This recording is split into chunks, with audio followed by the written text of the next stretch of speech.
And there's the connectome without my head. It's a lot prettier by itself. Now that is a table bundle for speak what you see. Goes from the visual cortex to the language area. And right there, you got a normal one. And that's mine.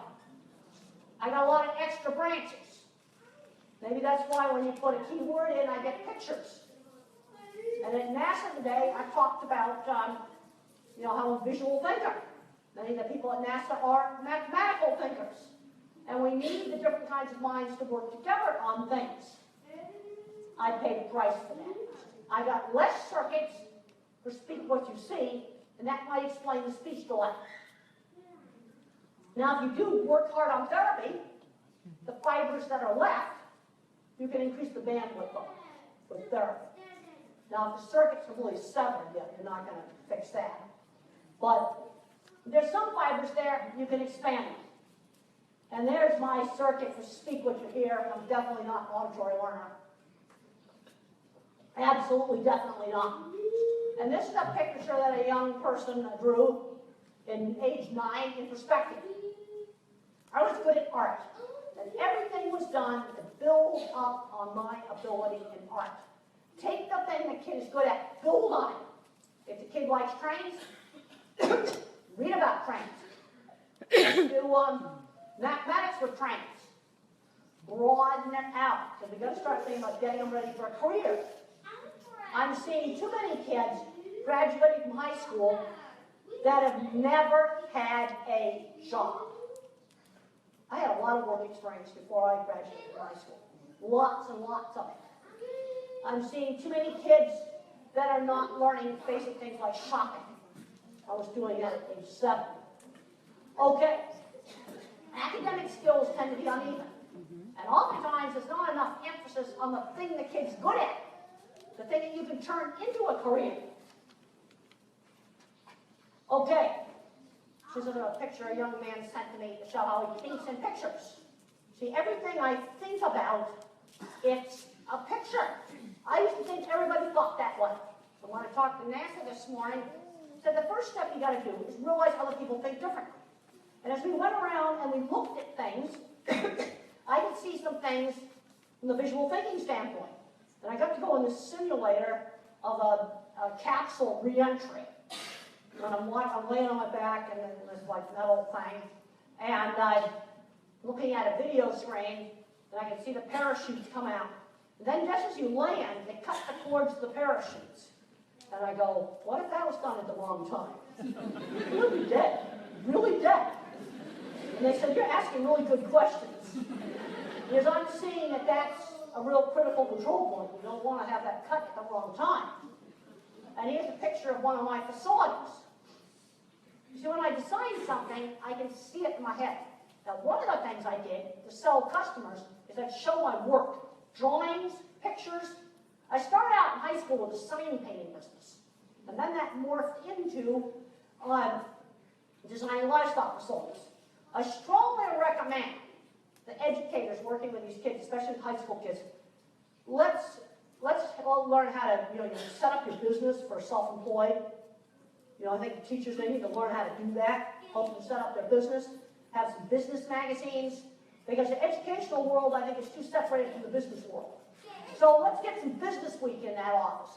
Some Wired, some Fast Forward, maybe some science and some nature. Because kids get interested in stuff they get exposed to. There's all kinds of interesting things. Oh, Business Week's a really fun magazine. They always put some fun pictures on the cover. Some of them are really pretty goofy. But there's a whole big world of work out there that's really interesting. I got interested in cattle because I was exposed to them in high school. That's an important thing. I think one of the worst things the schools have done is taken out skilled trades. I'll tell you right now, robots aren't going to fix the busted stuff when it got flooded. That's not going to get outsourced. And I worked with a lot of quirky millwrights that were saved by that welding class in high school. And today I'm pretty sure they'd be diagnosed on the spectrum. And there's a picture of the DITVAC facility they built down at Swartner Land and Cattle, Capital Land and Cattle. He just called me today. He wants to He wants to get the drawings so they can build a real one. This one wasn't built stout enough to actually use. So he asked me to send the drawings. My drawings from 1978. That makes me pretty happy. Starting my career in construction. And I'm finding how much construction affects how I think. You sell a job, then you design it, then you supervise its construction, and then you got to make it work. And construction is all about finishing jobs. And if a kid ends up in the basement playing video games when he should be working for NASA, that's not a very good outcome. And I'm not seeing these kids getting great jobs in the video game industry. That's not what's happening. We've got to get that under control. One bad thing I'm seeing is Dad may be an engineer, good job somewhere. Dad plays a lot of video games, but Dad goes to work every day and brings home a paycheck. Junior's not doing that. Okay, and there's the drawings to the dip back, and then I have to get those copied and sent off when I get back home. And when you're weird, you sell yourself by showing your portfolio. Nowadays, you can put your portfolio on your phone. It could be programming, it could be artwork, it could be a lot of different things. Because you never know where people can open the door. I think a lot of educators working with a fully verbal high school kids need to learn a lot more business stuff. And one thing that helped me is, fortunately, I had a contractor friend that showed me how to set up my independent business. And then I renamed my Oasis Apartments, the Oasis Building, in Suite 218. No Google Street View to give you away. Didn't have that. But I think a lot of teachers, they don't know enough about the business world. I think that's something they need to learn more about. So let's get those business weeks and fortunes and wireds and fast forwards. We need to get these in these high school places and get a lot more oriented about how you get businesses going. Because freelance is a good way for maybe someone who's a photographer. You can do that freelance. Okay, now I'm pressing the wrong button here again. There's another view of the drawings. When I realized my thinking was different, this is quite a while ago, I thought everybody thought pictures that was autistic. I was wrong about that. And I thought everybody thought pictures. Then I asked the speech therapist one day to think about church steeples. And I was shocked that she got this vague generalized thing. And that some people don't think in pictures at all. I also discovered that some people think in patterns. So when I talked to NASA, the first thing we got to do is realize that people think differently. Take the iPhone. The artist made the interface.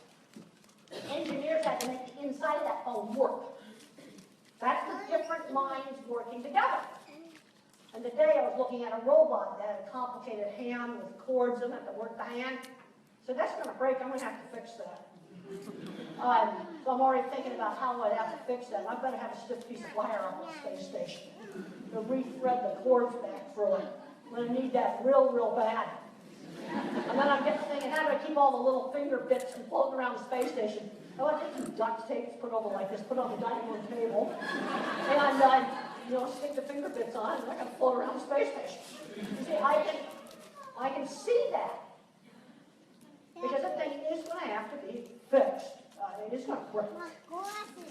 Well, I found that I couldn't figure, I just was totally appalled when I found out why the Fukushima nuclear power plant burned up.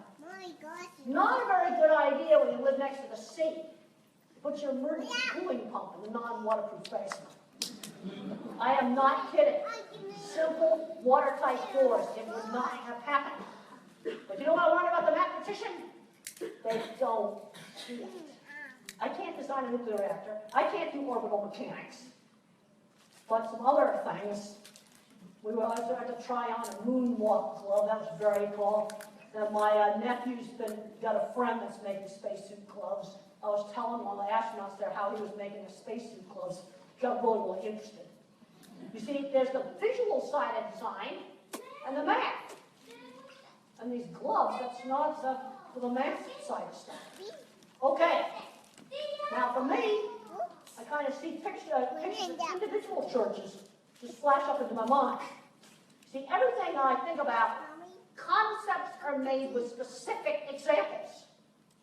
So my concept of a steeple, see, it's bottom-up thinking. Specific examples make the concept. rather than a big theory, grand theory, top down. Verbal thinkers tend to be very, very top down. Yes, I do have a big circuit upstairs for visual thinking. It's fun to like look inside your head, journey to the center of your mind. All right, here is the wrecked math department. Oh, this right there. Trashed out the math department. See, I'm a visual thinker, can't do algebra. I'm seeing too many smart students getting screened out because they can't do algebra. So what saved me? Back in '67, when it was time to take college math, I was saved by finite math, probability, and statistics. A lot of kids that can't do algebra can do geometry. But I'm seeing kids when they're teaching them all this pre-algebra stuff, but when they get to college, they can't find the area of a circle. Yeah, I know how to do that. Volume of a tank, that sort of stuff. But I don't know how to do it. Just, practical math stuff. Now, a lot of kids with learning issues have a really bad working memory. So if they've got to do a task that involves a sequence, like clean up the McDonald's ice cream machine, take it apart, cleaning steps, reassemble steps, give them a pilot's checklist, bullet points of the steps, put it in your pocket. And then that avoids the problem where they go, oh, I already showed him how to do the French fry machine 5 times, he doesn't seem to be able to remember. Give them a pilot's checklist. All right, one of my most important slides is different kinds of minds. I talk about this in my book on the autistic brain. I'm a photorealistic visual thinker, and I can't do algebra. Now, I am thinking about taking that robot's hands apart, and I got duct tape on the dining room table, because I got to go on the Space Shuttle simulator. That was really, really super cool. So now I know what it looks like in there, like where you might actually work on this hand if you had to work on it. And I can't have the bits flying all around in there. And I can visualize that. I can make that in my mind. I can take that hand disassembled, put it on the table in the shuttle module. And then I've got to tie myself down so I'm not flipping all around and trying to work on it, because I wouldn't. Okay. Then you have the mathematical mind. That's the engineering mind. Thinks in patterns. Not a visual thinker. Often good at music. Sometimes these kids have trouble with reading. And you can get little kids in 4th grade that they need to get challenged with harder math. Introduce them to computer programming. But the other thing they got to learn is they got to learn how to do tasks other people want. When I did my first sign painting job, I did it for a beauty shop when I was about 16. I had to make a sign a beauty shop would want. You got to learn how to do tasks people want. And then you got the verbal facts mind, who knows everything about their favorite subject. Okay, try different teaching methods. Education gets way too hung up when we do phonics a whole word. Whole word didn't work for me. Phonics worked for me. Some other kids going to be a whole word. Math, try some of the old-fashioned math. I don't know what they're doing now. I don't understand what they're doing. These kids can't find the area of a circle, or they can't figure out how much carpet to put together. Use a variety of methods. I'm not saying throw the new methods away. But I saw a 3rd grade teacher get in trouble for teaching borrowing and subtraction. That is absolutely ridiculous. So I don't have any working memory. If I can't mark the paper, I'm in a lot of trouble. I'm not learning practical math. There's different ways you can do things. It's sort of like construction. We're building 2 new buildings on campus. A biology building and a chemistry building. One is a steel framework, the other is a concrete framework.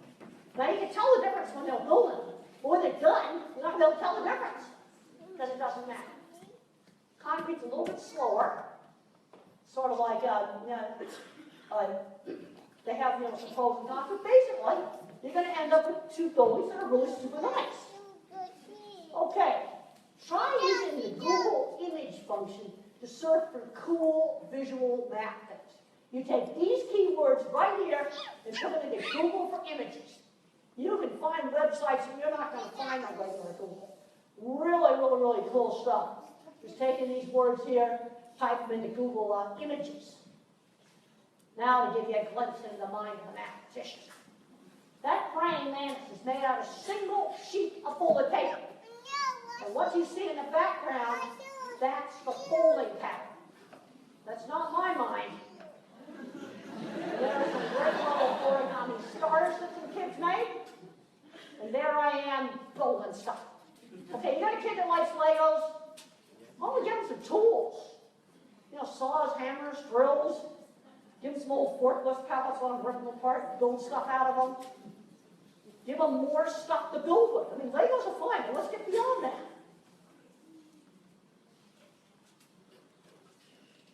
So how do I understand really abstract things? Like I had to learn the Lord's Prayer. So here's my picture for the power and the glory. I've got a rainbow, and down at the base of the rainbow, I've got an electric tower. That's the power and the glory. Here's another really important slide. I'm a bottom-up thinker. You learn concepts with specific examples. So how do you teach good and bad behavior? Let's say we're walking along and you find somebody's wallet and you go give it to the airport, lost and found. Okay, that's an example of good, honest behavior. I did that one time at an airport. The lady was very grateful. I found her wallet is in the bathroom and I turned it in. Okay, that's a specific example of good behavior. Now, if I took the wallet, that would be bad, really bad behavior. Okay, now you can see here in this picture, this little kid's putting dogs and cats in the different boxes in his brain. See, that is the bottom-up thinking, and this kid sent me this picture. Bottom-up thinking, you put specific examples into categories. Play games with categories. You can have something that's red and rectangular. It might be in more than one category. You can take the dogs and sort them into different kinds of dogs. Big dogs, small dogs, ones that have blue eyes, sporting breeds, toy breeds. Put them in different categories.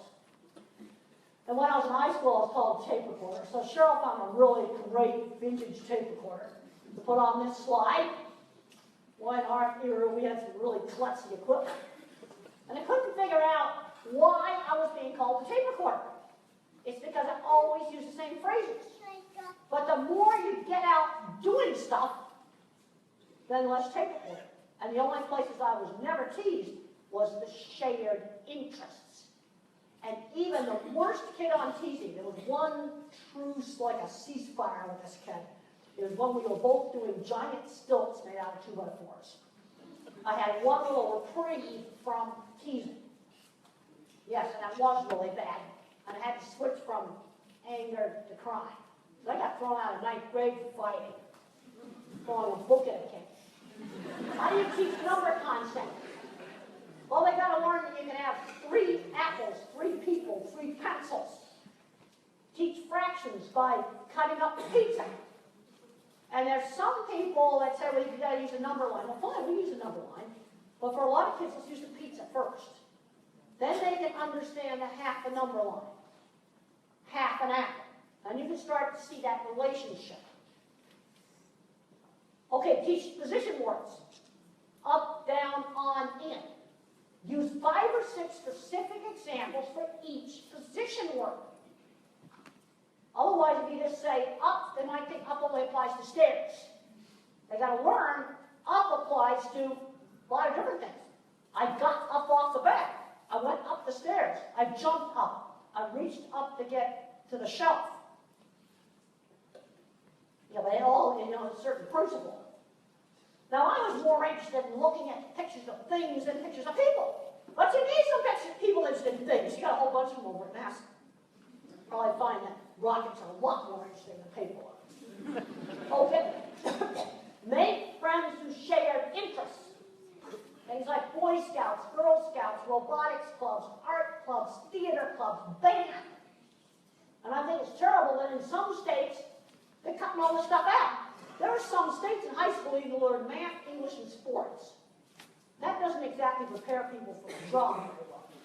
And people stick their noses up at the skilled trades. I got to see the inside of the Saturn today. There's a bunch of skilled trades in there. Yes, and the new ones are going to have that too. That's not going to go away. Okay, let's say we got a problem with a kid. when we're troubleshooting, and I'm going to use engineering terminology, and then when we have things wrong with hydraulic systems and meat plant, we're going to use medical terminology. Okay, you blow a line, it has a hemorrhage. But now we're going to troubleshoot problems with kids. They kind of want to bust up the medical model a bit. And I find that when we're troubleshooting, people don't do a very good job of breaking down the problem. The first thing you're going to go, is it biology, or is it just like rotten behavior? Sensory oversensitivity throws a fit. That's biology. Maybe you've got a nonverbal kid with a hidden painful medical problem. He can't tell you. I cannot remember long strings of verbal instruction. That's where you need the pilot's checklist. And if the information is too rapid, there's a problem. I also can remember the frustration of not being able to talk. Very frustrating. Sometimes I pitch a big hissy just to get attention. It was called the temper tantrum in the 50s. And the rule was no television for one night. But let's say you've gotten to where you're just taking too many things away from the kid. Then instead you give them some privileges for you can go a short period of time without pitching one. Okay, non-verbal individual, here's your checklist right here for hidden painful medical stuff. You gotta rule it out. You gotta rule this stuff out first. Everything that's on this list. Turn taking and conversation and activities. 50s, if I monopolized the conversation, my mother would say, you gotta give your sister a chance. You take turns doing things, being on time. Too many kids today going to college, they can't get up in the morning and get to class. I had a lot of problems in college, but that wasn't one of them. Once I had decided I was going to study, then you got to do some other family activities you may not really like, but the rest of the family wants to do it. That gets back to turn taking. And when I was a little kid, I'd be hostess at my mother's party. I'd shake hands, serve the snacks. So oftentimes, the parents are talking for the kid. Not my mother. Saying please and thank you. Parents and teachers have got to work as a team. That is the best situation. The rules at home and school, boy, they were the same. Okay, here's stuff I'm seeing too many kids today not learning enough of this stuff. Shaking hands, shopping. In the last 5 years, I'm seeing way too many kids never gone to the store and just bought something. I was roofing at 16. I'm not recommending that. But I was going to the grocery store and buy something. Ordering food in restaurants. I mean, these things were taught really young. Free play. In the 50s, mismanaged structured meals, had to behave, and then lots of free play in the time. Outside. Go outside and play, make up your own games. I would spend hours figuring out how to make some bird kites. I had to experiment to get it to work. Yeah, you make a mistake and then you just have to try something else. Now this is at JPL. Yes, we've got some people that are a bit eccentric here. Eccentric's okay. Filthy and slobby's not okay. And there's a scene in the movie where my boss slams down the deodorant and says, you stink music. That happened. And at that time I was upset, but I thank him now. Definitely thank him. And then how do people get into careers? A long-haired guy, theater major, switch to physics. Okay, it's okay for geeks to cry. Because when they shut down the space shuttle, they cried. I went to the saddest talk, it was in Huntsville, Alabama. And there was a high school career day, and a NASA space scientist got up there, and they were showing all these pictures of the shuttle, and it was just after it had been shut down, and he was crying, and I was too. You cry, you still have the job. You throw things, and they fire you for that. Okay. Yeah, but they don't tolerate that. There was one NASA contractor, he got fired for pitching a briefcase down the corridor, and he lost the court case. Pitching a fit at NASA, that's like not acceptable. All right, here's a rule system I still live with. I figured this out in high school. If you want a civilized society, you can't be robbing banks and telling people. Really bad things. Don't do it. Then you have your courtesy rules. Please and thank you. Don't shove in line. Different in different countries. You got to teach these kids like you're training them for a foreign country. Assume nothing. Then you have illegal but not bad, like how do we get out of the algebra requirement? How do we get out of some bureaucracy? Then you have the sins of the system you don't touch. For example, in this country, I'm allowed to criticize the government. Somewhere else, if I do that, I'll make it disappear forever. And the thing about the sins of the system is they're different in every country. My squeezing machine, when I got into puberty, I started having horrendous problems with anxiety. And I talk about this in my book, Thinking in Pictures. And the squeeze machine helped me, but I found out in a brain scan study that my fear center was 3 times larger than normal. That is now controlled with antidepressant medication. Us visual thinkers tend to be the panic monsters. And even the non-autistic visual thinkers are panic monsters. I've worked with a lot of creative designers, they're all on Prozac. All those are Prozac. And you got to use low doses. You get the dose too high, you get agitation and insomnia. It's got to be a low dose. And there's some interesting research now on adjuncts for depression. Folinic acid, not folic acid, folinic acid. Yes, and Amazon.com does sell it. From Kirkland Labs. And carnitine, it's stuff that's in meat. And that seems to be helpful. And if you want to see the evidence base, use Google Scholar.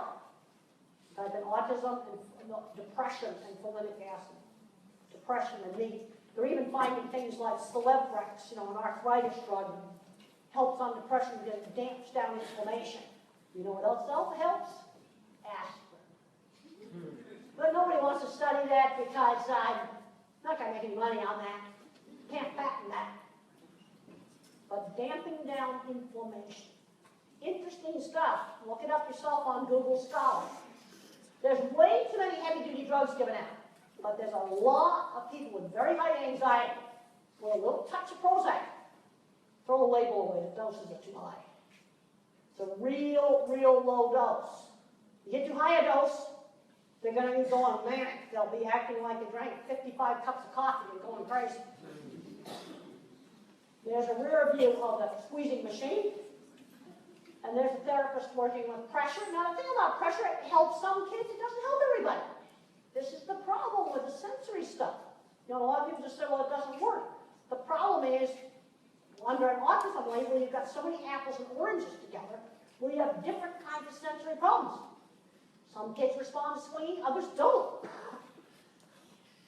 These are simple things you can try. Okay, there's a weighted test.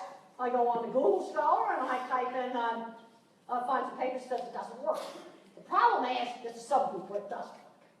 And it's going to work on a subgroup that's a pressure seeker. These are the kids that will rack themselves up. And you have to try it. It's like the best you can make them. Just try it.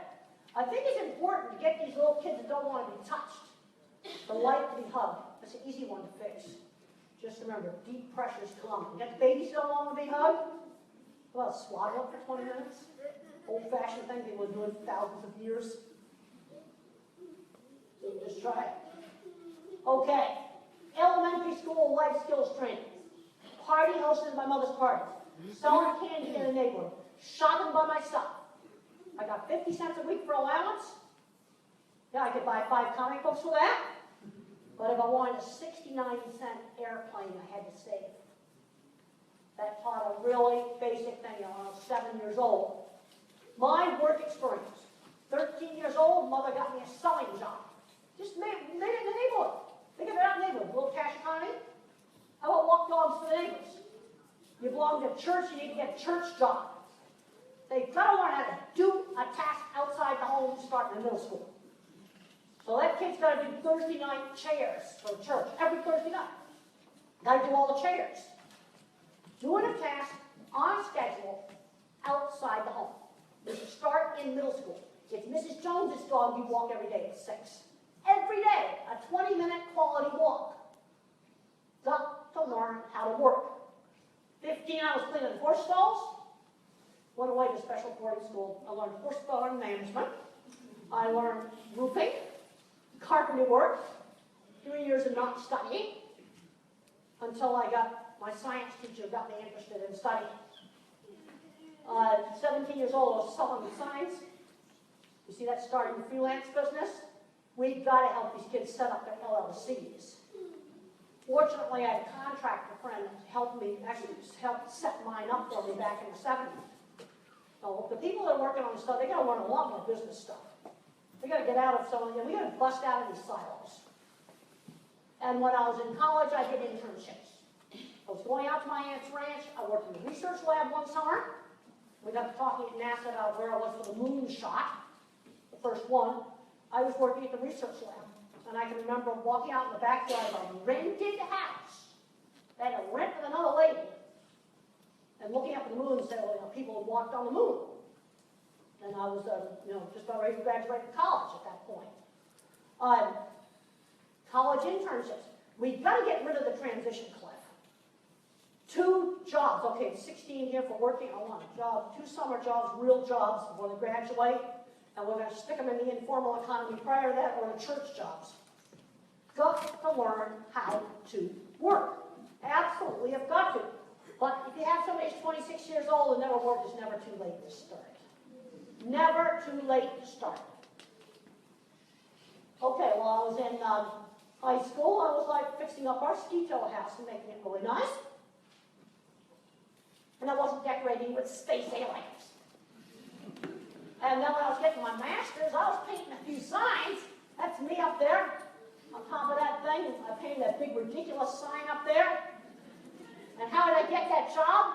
I showed my portfolio to an old sign painter. Sell your portfolio. Get it on your phone. And there I am with my little sign painting business right there. When I was working on my master's, that was before I got my LLC set up. Out there doing things. Oh, these are jobs that kids can do outside the home. Walking dogs for the neighbors, volunteer jobs, working in the farmer's market, volunteer in the nursing home. Learn how to do a task outside the home. Get them into mindstorms and robotics. Now let's get beyond the Legos. Let's see how many forklift pallet parts you could use too in your robot. Let's get creative. And there's the drawing that I sent to the head of Cargill to sell them on having me design the front end of all the Cargill plants in North America. What you want in that portfolio, 30-second flat. Open it up, boom. Just as back in the days was in the mail, unfold the drawing, pictures, nice brochure, that's my brochure right there. 4-color printing was too expensive in the 70s. So I had to make really nice quality paper, black and white printing. And there's one of my designs in a 3D drawing. There's free software online. There's all kinds of stuff online. How about LinkedIn? There's another magic keyword. When you look for stuff online, it's called forum. And if you type in music forum, theater forum, art forum, computer forum, it pulls up a whole new set of web pages that can be doors into all kinds of great things. People just aren't very creative with the keywords. Free stuff online. Khan Academy. Udacity's charging now. But there's all kinds of stuff. Wolfram Mathematica is a really cool site. Coursera, free college classes. There's all kinds of things online. It's sort of like having the ruby slippers. Dorothy didn't know she had them. She had them all along. They're right there in the computer. I mean, I'll have people say to me things like, how do I find a college for my kid? They haven't thought to look on the computer. I'd rather have them come in with maybe some few things on web pages printed out and say, what do you think of these? I mean, just the most basic searches. And I loved optical illusion because I got exposed to it in a science movie. You've got to expose kids to interesting things to get them interested in it. And there's the movie crew people. Lots of people on the spectrum there. Now they got these jobs back door. They had a friend, you had a friend. Work your contacts. And there's the plant where I started. Front door didn't work. But then I was wearing this shirt that I hand embroidered. It was in my 3rd grade, hand embroidery skill. And I met a lady who was the wife of the insurance agent. The movie changed it to the plant manager's wife. But it was a chance meeting. I was wearing the portfolio. People respect ability. And there were people that helped me, because when I was working for the fire arrangement, writing articles, we got a new boss, and he thought I was really weird, he's going to get rid of me. And a nice lady who ran the graphics department said, we've got to get all your articles in a big scrapbook and show them to Jim. And when I showed off that portfolio, he gave me a raise. That's selling your work. Finding mentors. My mother, I had a great elementary school third grade teacher, Mr. Carlock, my high school science teacher, and at the ranch, and Jim Uhl with the construction company. He helped me set up a business. You know, there's people out there that will help you. Okay, jobs for my kind of mind, the visual thinkers. We're the industrial designers. Remember, on the iPhone, the artist made the interface, the engineer makes the inside of the phone work. Here are all the jobs, auto mechanics. Huge shortage right now of diesel and auto mechanics. These jobs are not going to get outsourced. Skilled trades are not for everybody. But you're not going to find out unless you get the kid exposed to the skilled trade. How about setting up complicated big displays at conventions? Here are the engineering jobs. The more mathematical things. You know what I found? If you want to build a big Cargill plant or a big Tyson plant, who does it?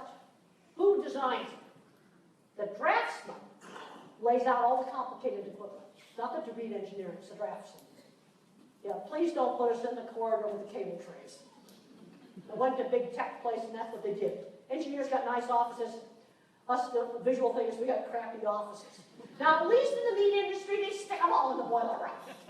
Meat plants are really, really democratic. I've been in plenty of boiler room offices. Or you get the office over the top of the boiler room and open trays. Been there, done that. The degreed engineer does the more engineering things, refrigeration and boilers. The quirky guy in the shop invents creative equipment. But the draftsman lays out the plan. Every single one of them's that way. You need both kinds of designers working on projects. A lot of verbal thinkers. It'll be a great job for a lot of these guys specialized in retail. They get really knowledgeable, one kind of product. In my book, The Autistic Brain has these jobs. I've got another book up there called Developing Talents that has got lists of the jobs in there. And then how about people with, lists, maybe nonverbal? Let's look at things they can do. I'm finding construction really affects how I think. Because it's all about outcomes. And I get a smart person in the basement playing video games, it's not really an outcome. Okay, let's look at medications and stuff. Let's look at it really sensibly. Giving out antipsychotic drugs with bad side effects to 3-year-olds is a very bad idea. Very bad risk-benefit ratio. Once you got to think really logically. Cost versus benefit. There's a lot of people out there selling a lot of expensive stuff. You didn't hear me quote any of that. And evidence of effectiveness. Yes, if it's expensive, dangerous, or extremely time-consuming, yeah, I got to have real high evidence-based. I was just reading an article, crazy thing, when people like freeze themselves and they're supposed to cure their arthritis. I'm not sure about that. Okay, you want to try a supplement or a drug. Carefully try one thing at a time. Younger the kid, the more conservative you want to be. But there's a number of older kids and young adults that are going to need something for anxiety. A little bit of antidepressant. A medication, if you try something, should have an obvious beneficial effect. You don't give out a powerful drug to make it a teensy weeny bit less hype. Try one thing at a time, and it should have an effect that's like pretty well. Then you got people on cocktails of garbage where no thought's been put into it. In my book, The Way I See It, I talk about medication. In Thinking in Pictures, I describe my own experience with anxiety. So if you have someone with an anxiety issue, recommend getting that book. Be careful switching brands are generic. Every medication for any reason, they're not the same. And don't expect any drug to give you 100% control of the ill. Here are two great books you can get on medications. You can pick these up online. But I've got to get you thinking, about some people say, well, medications are evil, we're not going to use it at all. Then you got kids that are zombified. There's a place for careful, conservative use of medication. Medication really helped me. Okay, special diets, vigorous exercise, good evidence-based. Omega-3 supplements are getting evidence-based. Then there's folinic acid, not folic acid, folinic acid, and the meat stuff, carnitine. Interesting stuff that's going on with that. Are getting, some evidence-based things to try. Okay, here are the antidepressants. Those your two best first choices are Prozac and Zoloft. All the new things, they're just patent extenders. They're full. That's what they are. Patent extenders. Prozac and Zoloft, really good first choices. I'm not a big Paxil fan. I'm getting too many complaints on memory on that. But if you're on that and it's working for you, don't change it. There's a saying in engineering, if it ain't broke, you don't fix it. It's not the first drug pick you ought to grab off the shelf. But if you're on it and you're doing really well and everything's fine, then don't mess with it. That's true for about any medication. You find out all this drug, you're going to die from it. It's been working really well for you. If you've been on it 10 years, you're probably not going to die from it. Okay. Here are the heavy guns. These have much worse side effects. Weight gain, really bad. Diabetes, the tardive dyskinesia, shaking problem. Now sometimes you got to use a little bit of a heavy gun. Then you want to use them at the smallest dose that works. And that helps to reduce the side effects. There's certain kinds of aggression where these work. Low dose principle applies to these three classes. The mistake that gets made is just chucking a higher and higher dose at it. The blood pressure meds, they work for hot, sweaty rages, for the hot, sweaty ones. So clonidine, the propanolol, some of those kind of medications. The epilepsy drugs sometimes work for aggressions that are like a switch. Boom, bam, like a switch. Almost like seizure-like. Then one of the epilepsy drugs, one of these things might work. Also called anticonvulsants or mood stabilizers. And how about the stimulants? On the kids that have delayed language, they're horrible. But the kid that's the more, Asperger type, the ones that get mixed up with ADHD, it tends to work on them. Look up all your interactions. Everything interacts. You don't want to be taking more stuff than what you absolutely need. There's a lot of people out there selling a lot of stuff.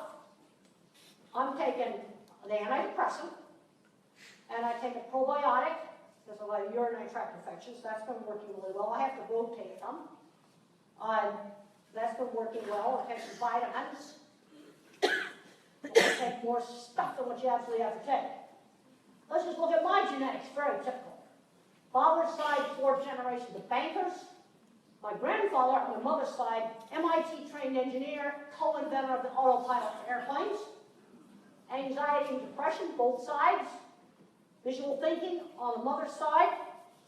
Food allergies on my dad's side. Mother's side, a lot of intellectual giftedness. You see, a brain can be more thinking, or a brain can be more social-emotional. When does it become autism? There's no black and white dividing line. It's just that simple.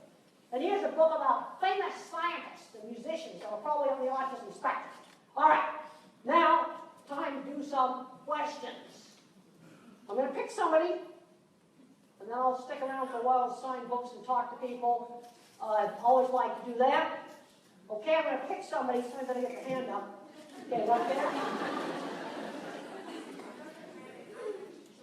2 children. How old are they? 6 and 7. Are they talking yet? Good. Okay, now you're asking, what question are you specifically asking?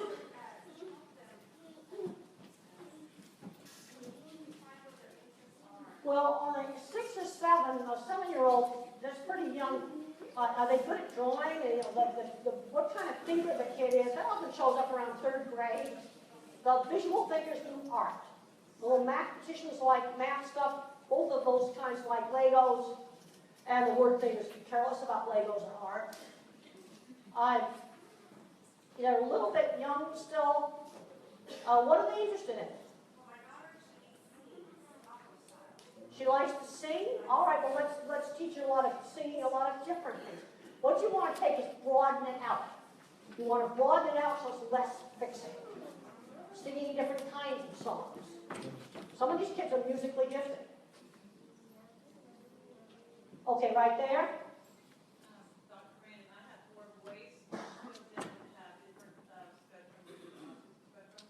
Yeah. My 5-year-old uses a lot of flapping and stimming. Well, lots of, yeah, that's normal in autism. But the teacher is starting to have issues. Is he talking? He just started this year, actually.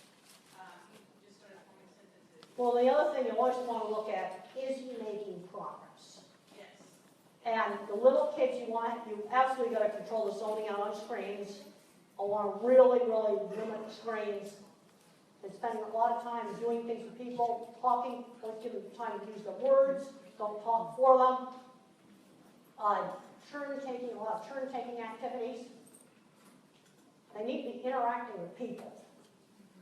He's in kindergarten. His teacher was just worried that a lot of the stimming and the flapping that he does, sometimes it's distraction. Well, what you want to try to do with the flapping is sometimes you don't do it. And then you can have a flapping break out in the hall, and then you come back in and don't do it. I wasn't allowed to do it at meals. But I had some times after lunch I was allowed to do it. Some of these kids now need sensory breaks. See, it's very variable. But they need to learn that there's some places where we just don't do it. Okay?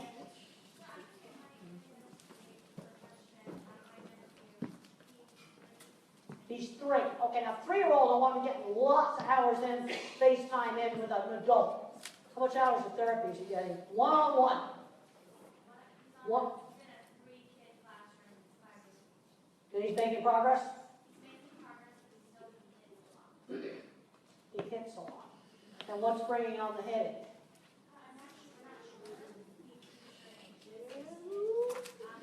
Try to reward him if he goes 2 seconds without doing it. And then, as I said, then you reward him for going 30 seconds without doing it, not a minute without doing it. What does he like? What's rewarding for him?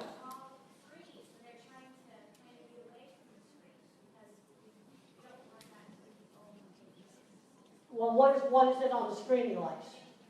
Mickey Mouse? All right, well, let's do something with a Mickey Mouse toy with a figurine or something, where it's not just on the screen. See, some of this stuff on screens, I think it's like a drug. When I was a little kid, I used to love to watch cartoons, even cartoons and advertisements. There was something about how the lines moved that was just hypnotic to me. Well, a little video game playing, I've done, going, this is like a drug, I don't want to be doing this. Okay? Stay right there. You were saying earlier about ADHD and Asperger's. Oh, they cross over. There's genetic crossover. How can you get progression? Don't worry about it. You know what? I don't really care when he's Asperger's or ADHD. You know what I want? I want him in a good job. And you know where a diagnosis gives insight, not on the job market, relationships. And I got a book out there, different, not less, 14 old Aspies in good jobs that got diagnosed later in life to understand their relationships. Don't get hung up on it. Doesn't matter. The only place where it matters is where the diagnosis gives insight into relationships. And then you get into, you tell employers on a mild and I said no. What I did with jobs is I said, let me write it down exactly what you want me to do. Or if I'm working on a team project, and I've done some of those, right, write part of a big report. I didn't say they know about autism, I just said to them, I like homework. Okay, how about I do this section of the report, this long, references in this style, get it done by this day. Well, I just do my well-defined piece of it. Okay? I've read a lot of articles about some Okay, boys have it more than girls. You know what, there's a point where you just can't worry about it. All right, you walk, talk. You know, when people come to me, I go, okay, what do I ask? How old? Because if the kid's 3 years old, I give you a standard canned answer. But once they get older, then I got to know where, I get some idea where his level is. Okay, if you can read USA Today, you can do any job just about that there is. That's all reading level you need for most stuff in business. Believe you me, I've worked with it. Okay, good at math, hate math, try to find out some stuff that you do. I think we have to start getting a lot more outcome-based. Well, I've had a lot of older people come to me with grandparents realize that they're on the spectrum. And the older people, where it gives insight is in their relationships. Job market, I think I heard said that actually. Because I'm seeing way too much babying and not learning shopping and basic stuff. Like, I'd rather look at it and go, now where is the problem at? Working memory is a problem, you give them a pilot's checklist.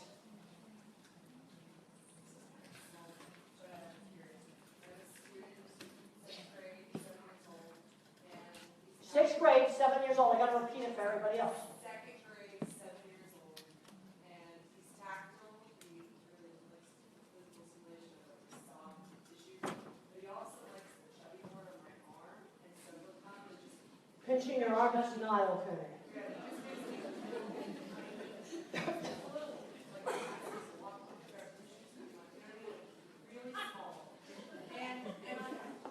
Now, it doesn't, just don't let that escalate.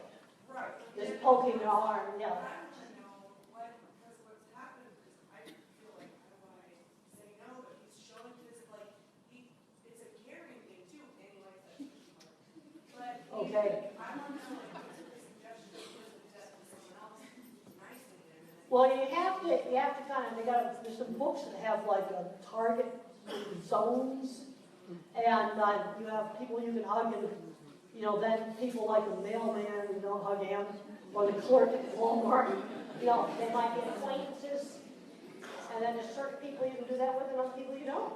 You got to learn the rules. You just make it really plain. Who you can do that with? Now, if it turns into pinching, no, it's not okay. Just be really clear. One of the things is don't be vague. Don't hint. That doesn't work. You got to just tell them like in a foreign country. Okay, let's take 2 or 3 more questions real quickly. Okay? So I have a 4-year-old. 4-year-old? Now, is he getting therapy? Always. He's 15. Is he making progress? No, he's actually regressed about a year. He regressed. He's regressed. Has he been checked out for epilepsy? He is epileptic. Okay. So you already got a neurologist. You say you regressed. Little kid under age 4, and he's been the neurologist working with you now. He's 4 now. Diagnosed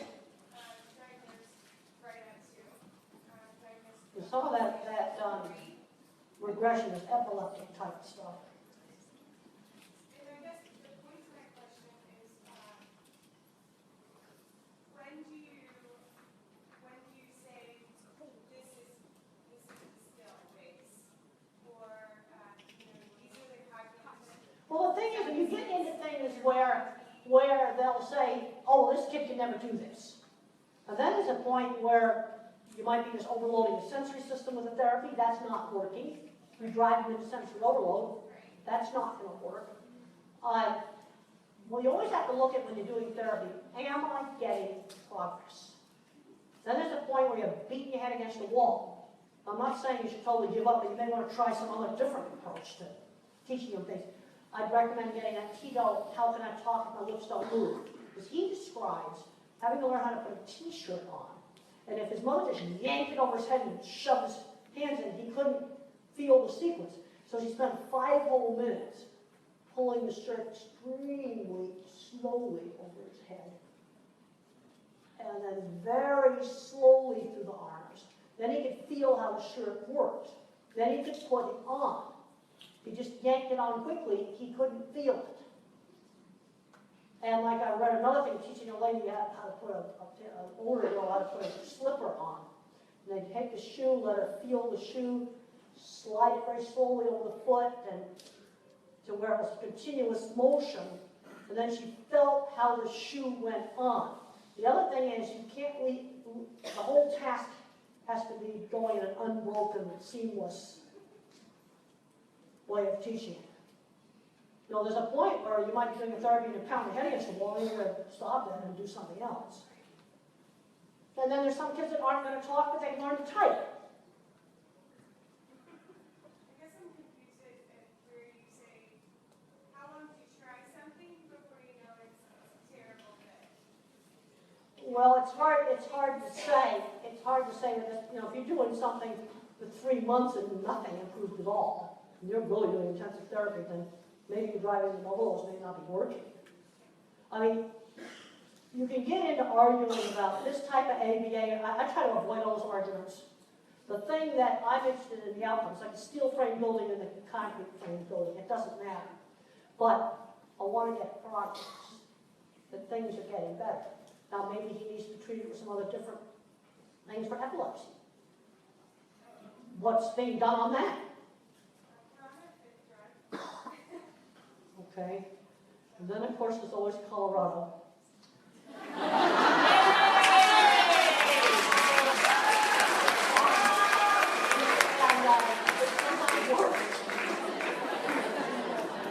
But the thing is, epilepsy is causing a lot of that aggression. Okay, right here. How old is your son? He's 6.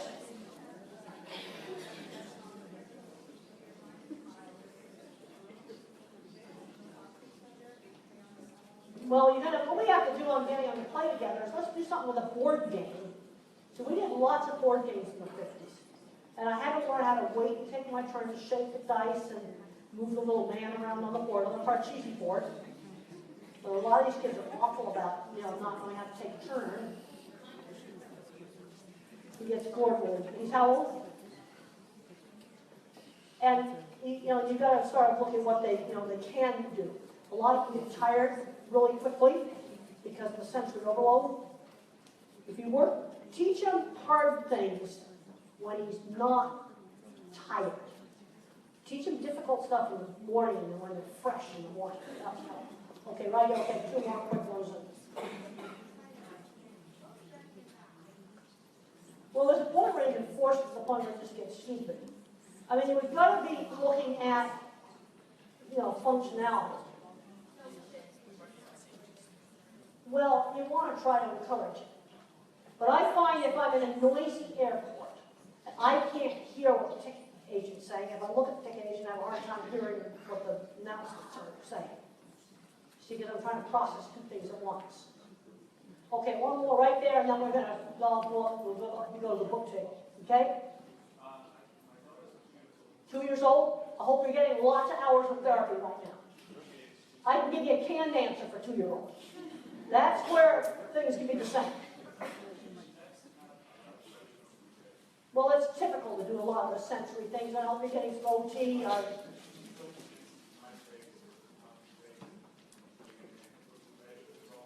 She's not doing any weird, dangerous pressure on her eyes. Okay, all right. Well, for a little kid, the machine's expensive. You can just do pressure with simple things.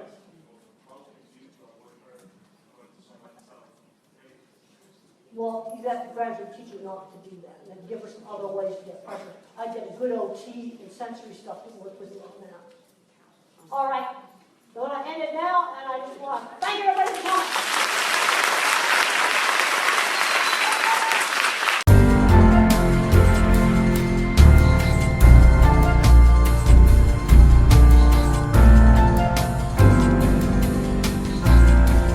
We have so many parents who've asked questions and they love your answers. I want to start with a question that we got on Facebook that somebody wants to know your views on inclusion.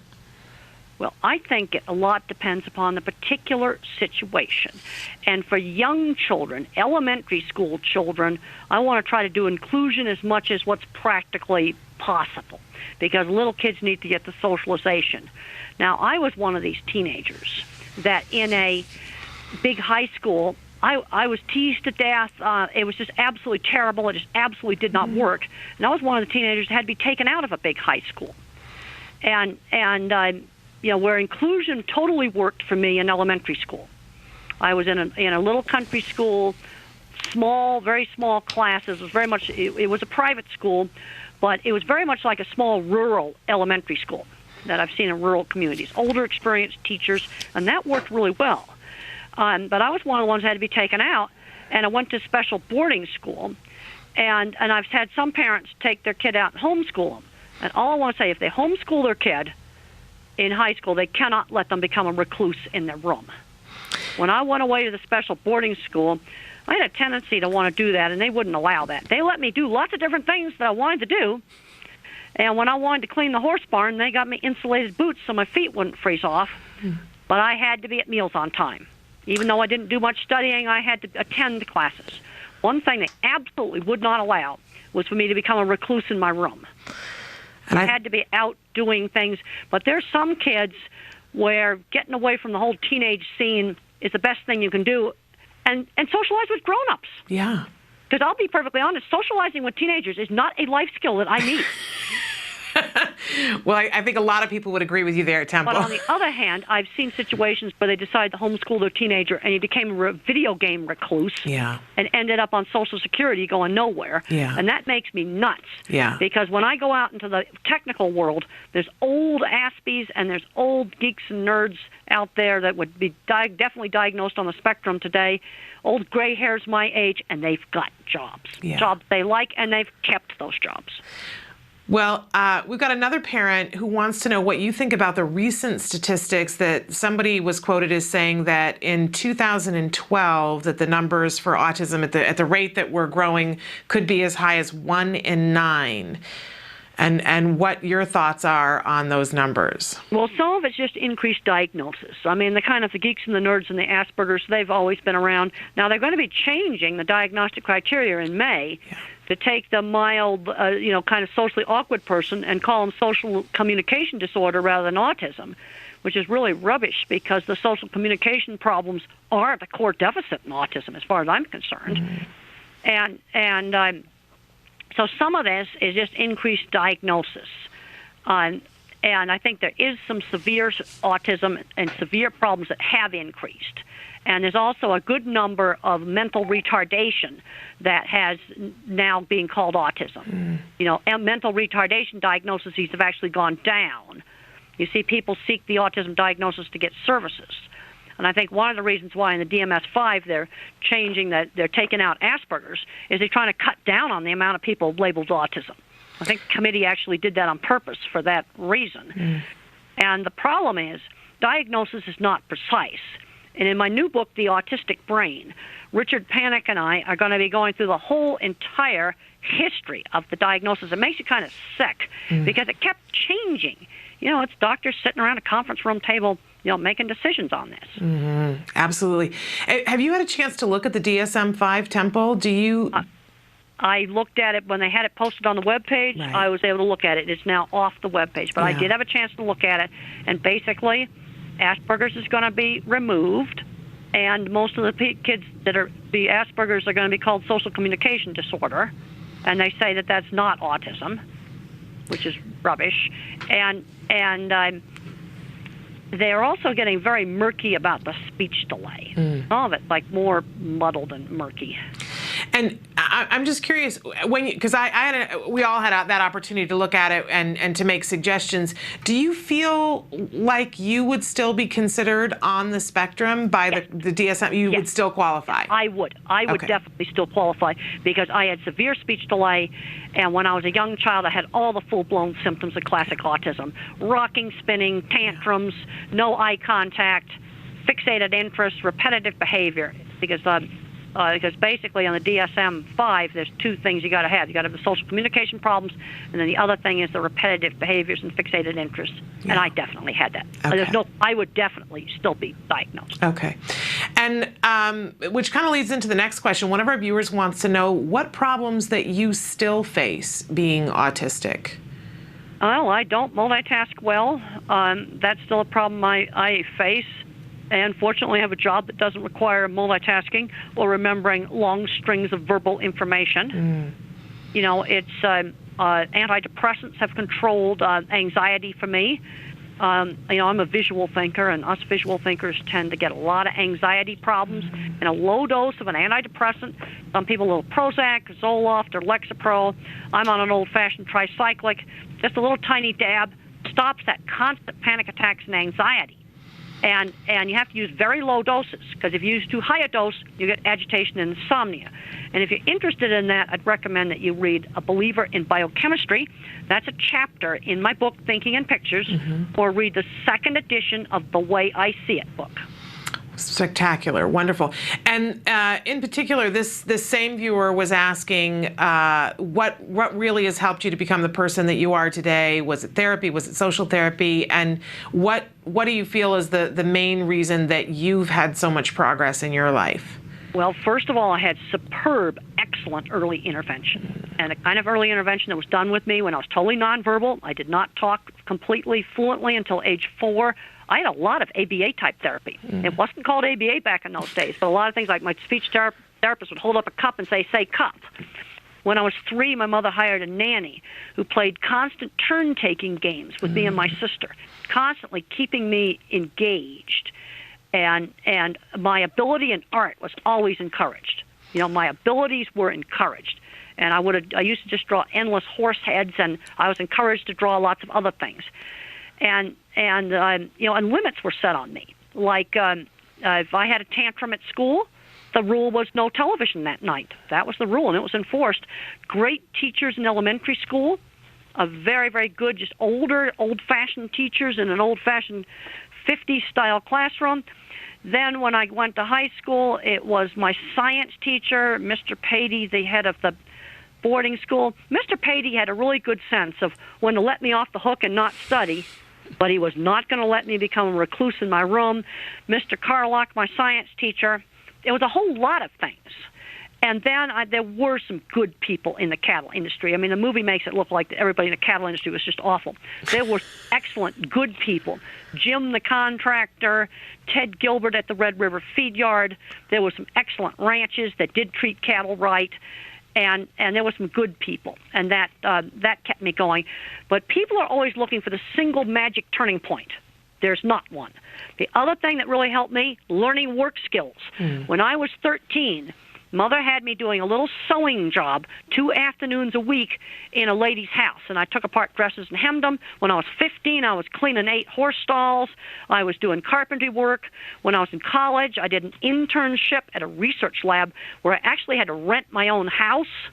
You see, you've got to stretch these kids. Yeah. I'm seeing too many people on the mild end of the spectrum today, people a lot milder than me. They're playing video games on Social Security because they were never stretched. And I mean, my take on video games is 1 hour a day. Okay. I was allowed to play a 50s video game when I was a little kid for 1 hour a day. And that 50s video game was spinning a brass thing round and round and round that covered up a bolt on my bed. And I was allowed to do that for an hour after lunch, to just veg out and do that.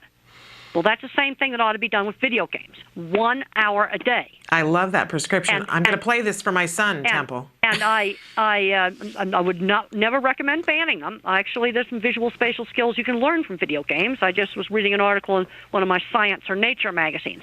But that article, where there was a benefit in playing video games, it was only 1 hour a day they did. Okay. It wasn't 8 hours a day. Yeah.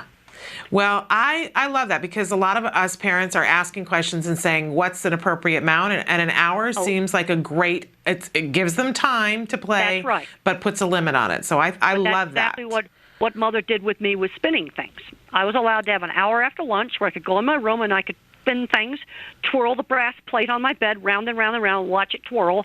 And then after I came out of my room, I was not allowed to do that. I got to ask you, Temple, what was it about the spinning that was exciting enough for you to do it for an entire hour? Do you remember what it was about? Oh yes, I remember. I could twirl it. It was sort of a hanging brass plate that was on a screw that covered up a bolt that held the bed frame together. And I'd spin it at different speeds. And I'd watch how it went back and forth when it stopped spinning all the way around. And I would experiment all different kinds of speeds of it. And I just sort of studied it like a scientist. Wow. And I found it fascinating. Another thing I did is I dribbled sand through my hand. We'd go to the beach. And I'd dribble sand through my hand, and I'd study every little rock of the sand that went through my hand. And I would just stand there all day, and I would dribble the sand at different speeds. Hold my fist tighter or hold my fist looser, and just study it. It's just fascinating, and it kept your attention. Oh, yes. And I was given some limited times to do these things. And but it was on a schedule. Yeah. After lunch, I had an hour where I was in my room and I could do this stuff. And then at the table, it was absolutely not allowed. Church, it was not allowed. In the classroom, it was not allowed. And when how did they work through? What was it like for you transitioning? Was it just that you understood that it was an hour and then it was over? Well, I understood that, and it was you see. But this kind of having a schedule started very young. Okay. I mean, when the nanny we had 3 meals every day, and they were on time: breakfast at 7, lunch at noon, dinner at 6. So and structure was really important. I had structure, but sometimes, things changed, and I didn't usually I got nervous about changes when I was in high school, and I was going full-blown on anxiety attacks. They wanted to change the schedule around in high school. I got all nervous about that. Now I've had to move out of my office. We have a mess now where they're rebuilding our building, remodeling our building, and we had to move all our offices, my 22 years of junk in my faculty office, and we moved into trailers. Wow. For a year. Well, I did that, but you know what? I did it slowly. Okay. Like 3 months before it was time to move, I was detrashing my office. And fortunately, they provided gigantic industrial-sized garbage cans for all the faculty to detrash their office, because the entire faculty had to move out of this building. Yeah. But I did it slowly. What strikes me, Temple, is that transition would be hard for anyone, but you are so good at recognizing what you need to be kind to yourself and to be successful, and then you do that. And I don't know that the rest of us do that.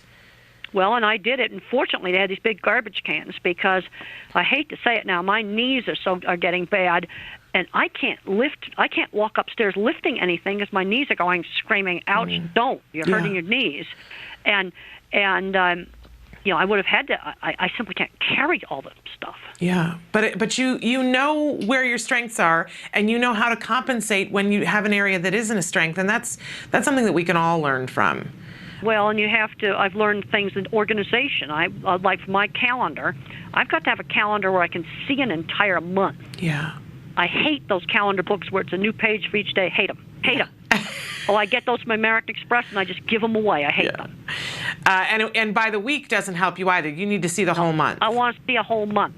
Wonderful. I can look at it and then when I make my plane reservations, I can look at that calendar, and then I visualize how much time I'm going to need between events. And I know that, and let me tell you, I know all the airline routing now. I'll bet you do. I have that about memorized. I'll bet you do. I've got a question here that you might decide is too personal, and you don't need to answer it if you don't want to, but somebody wants to know what role faith and spirituality plays in your life. Well, when I was young, I did a lot of thinking about a lot of the big questions. But basically now, I figure the meaning of life is if the things that you do help make the world a better place. And what I mean by that is I have to use specific examples because I think very concretely. When a mother says, your book helped my kid go to college, that makes me happy. Yeah. Or you solved my kid's sensory problems. And boy, I can tell you, we've got to look at sensory problems. Yeah. And there's some individuals that can't tolerate a noisy Walmart. I'll give you some tips on sensory problems to help desensitize. Let the individual initiate the dreaded buzzer on the scoreboard or the worst ringtone on a phone or whatever the thing is they can't stand.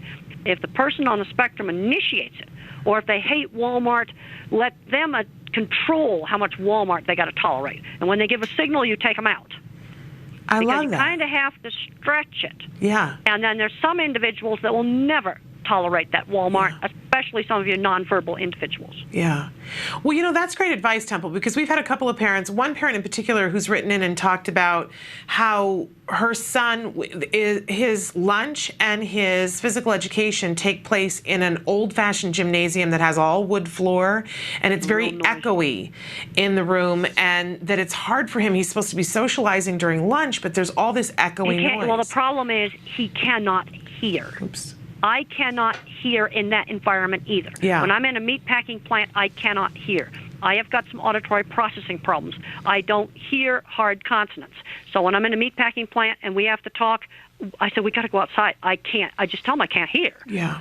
And one of the problems he's got in that echoey gym is he simply cannot hear what other people are saying because there's auditory problems. The other thing, if you wear earphones or earplugs in the noisy gym, you've got to have those earplugs off for at least half the time, because otherwise your brain will get more and more and more sensitive. So half the day when it's quiet, get that headphone off and get those earplugs out. And one of the things that we had recommended too is going in and recording what it's like in the gymnasium and maybe slowly desensitizing. But that can help. And what I'm hearing from you is to let the child turn the sound on and turn it off to desensitize. Put it on a recorder. Put it on the recorder, but let the child turn it on and off. And that will help desensitize it so it'll tolerate the gym. Yeah. But what it will not do, it's not going to solve the problem with hearing conversations in the gym. Yeah. It will just make it so he can tolerate the gym. The other thing is, the other big problem in so many schools is fluorescent lights. Yeah. That's a serious problem for maybe 10% of the people on the spectrum. See, the problem we've got in the sensory stuff, it's so variable. Yeah. One kid's got visual problems. Another kid's got touch problems. Another kid's got auditory problems. And fluorescent lights, 60-cycle fluorescent lights are just the worst. And if you're in a classroom with that, then get the kid's desk over by the window. Or if you're stuck in a room with no windows and fluorescent lights, get some incandescent light bulbs in old lamps. Just get some old floor lamps, bring them in from home, put them next to the kid's desk. The other thing that can help is try printing books and things on different pastel papers. Mm-hmm. Experiment with the colored backgrounds on computers. And also experiment with colored glasses, like the Irwin colored glasses. But that's way too expensive for a lot of people. Mm-hmm. So just experiment with Walmart's blue-tinted ones, some pink glasses, some pale tans, real pale different sunglasses. Just experiment with that. Interesting. I know a lot of schools have their for children who are dyslexic, they have, it almost looks like a paint chip fan that has different colored plastics that you can put over text for a child to be able to read with dyslexia. And that helps too. And some of the autistic kids need to try that. Okay, great. And then for these kids that need that colored paper, if the classroom has windows, mm-hmm. and there's fluorescent lights in the room, put that kid's desk over by the windows, and that will help a lot. That's a real simple thing you can do. Great advice. We had a bunch of questions come in about potty training, about children who get obsessed with different parts of potty training, and for instance, one child that the mom reports that she wants to play in the toilet water and wants to flush it constantly, but does not want to pee in it. And another parent wants to know, is it common for kids with autism not to want to use the bathroom, and why? All right, let's start out with sound sensitivity. See, when it comes to running water and flushing the toilet, some kids love it, and there's other kids that are terrified of the noise. Mm-hmm. And oftentimes you'll have a child that will use the toilet at home, but he won't use the one at school. Mm-hmm. And the problem you've got at school is they have those industrial ones that are really, really super loud. Yeah. And I can tell you the worst toilets, vacuum toilets on planes. Oh, yes. If I had been exposed to that as a child, I would have been terrified. I would have been sure I would have been sucked out of the airplane. Absolutely. And I use them, and I use them all the time, and I press the button and I grit my teeth. Mm-hmm. I tolerate them. Yeah. But I can just, they try to find flights for some of these kids that don't have a vacuum toilet. They have the old-fashioned blue juice one, because those vacuum toilets, they are scary. Oh, they are. So you see, that is a noise sensitivity problem. Okay, now the other problem you have, especially with a nonverbal child, is he doesn't know what you're supposed to do in the toilet. you see, their sensory system is so fragmented. And if you want to understand this, you need to get Tito Mukapedahe's book, How Can I Talk If My Lips Don't Move? And Tito's a nonverbal person with autism that types independently, and he describes a scrambled sensory world.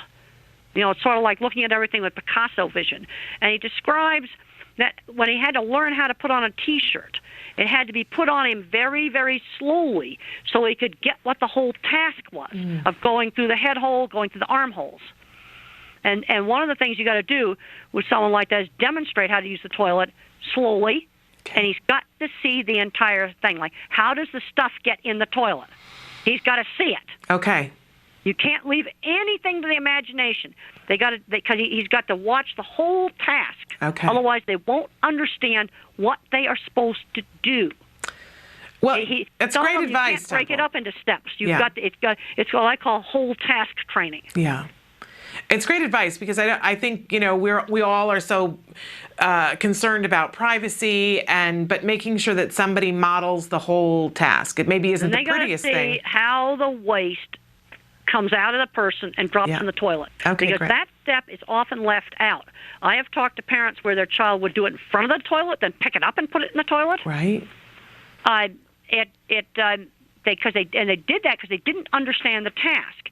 And when you read Tito's book, How Can I Talk When My Lips Don't Move, how he describes learning how to put a T-shirt on, and he describes a fragmented visual world, I think you'll understand better on working with some of these kids. Interesting. Okay, we will definitely look into that book. Yeah. We have a bunch of people who wrote in and specifically just wanted to thank you, Temple. I can't leave that out because so many people wrote in and said that your lectures and your books have helped them. I certainly am one of those parents.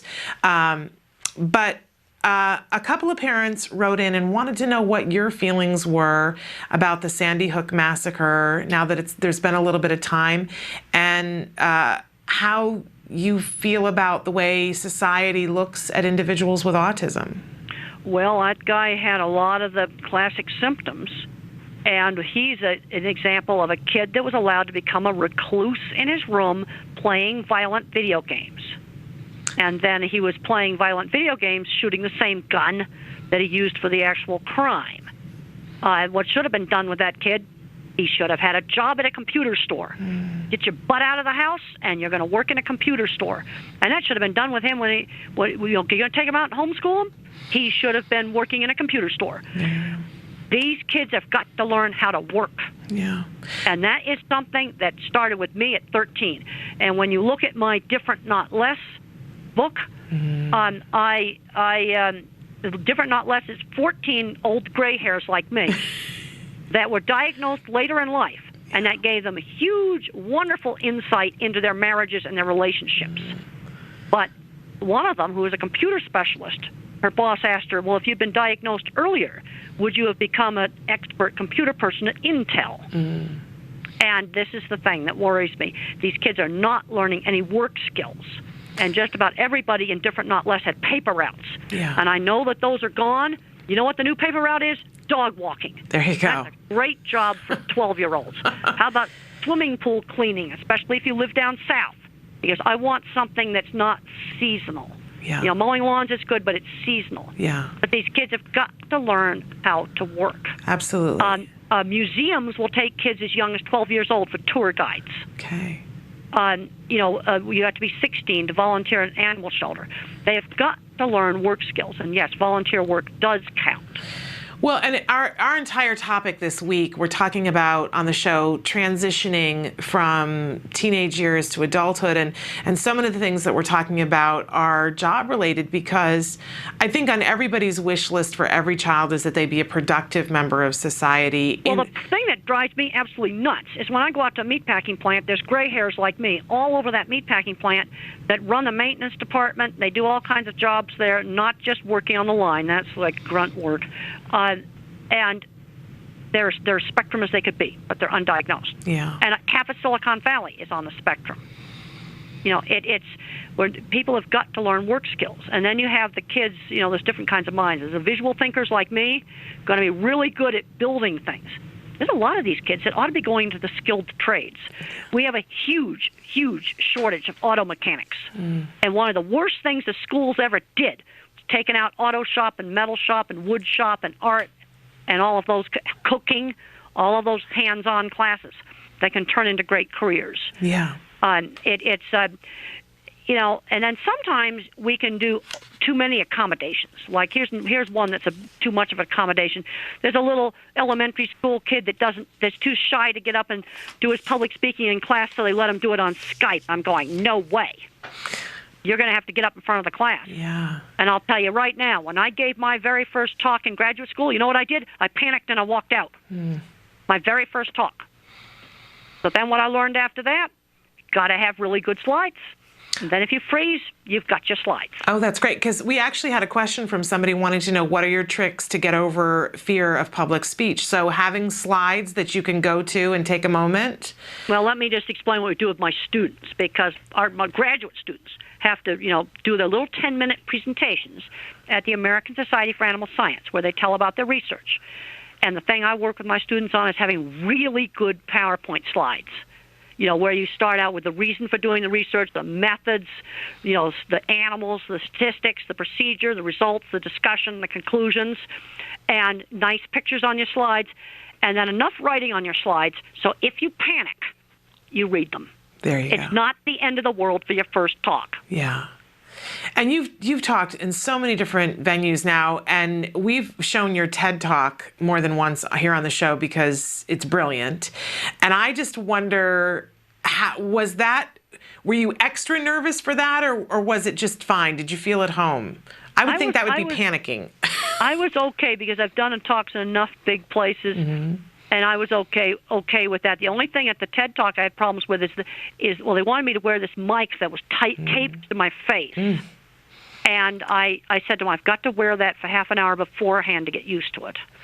And I did that, and they had a lot of lights, which I don't really like, but I tolerated it because I wanted it to look good, and they wanted it to sound good. Yeah. And that's why they taped the mic to my cheek.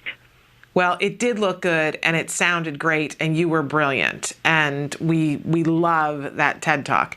I have another viewer who, her question is, how can I learn to control involuntary movements? I have trouble with it, and it's very distracting.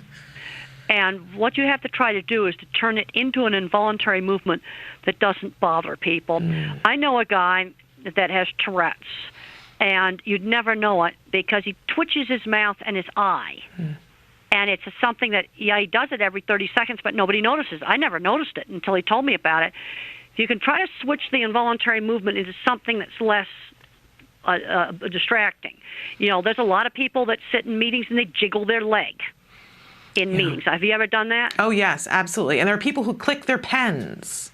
Well, that gets annoying. It does. And I do an awful lot of doodling. That's great. Where I just take a pen and I'm drawing circles and I'm drawing little triangles and stars and stuff on a piece of paper. You could do that. You could get a fidget ball. I think what you need to try to do is to try to turn that into something. Because what can be done with Tourette's is you can't get rid of the tics.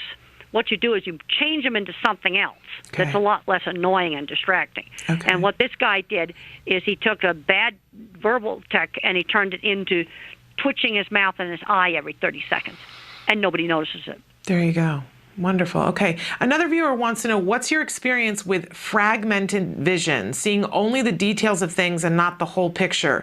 They report that, she says, I see so many details, but I can never just see the whole object that I'm looking at, and I'm wondering what this is and how to understand it. Well, I had a student that had that problem, and she was not autistic. She was dyslexic, and I remember one time we were sitting at a traffic light next to this art store, and I say, Artarama, that's a funny name for store. And she said, all I saw was the A. And Tito describes this, and How Can I Talk? My Lips Don't Move. Donna Williams, in her book, Autism, An Inside-Out Approach, describes this problem. Now, I don't have this. This is where autism is very, very, very variable. It's real, real variable, and I don't have this problem. It's this is something that, not everybody on the spectrum has. but that they can go to those resources and maybe learn some more about it and what to do about it. So Tito's book again. That's right.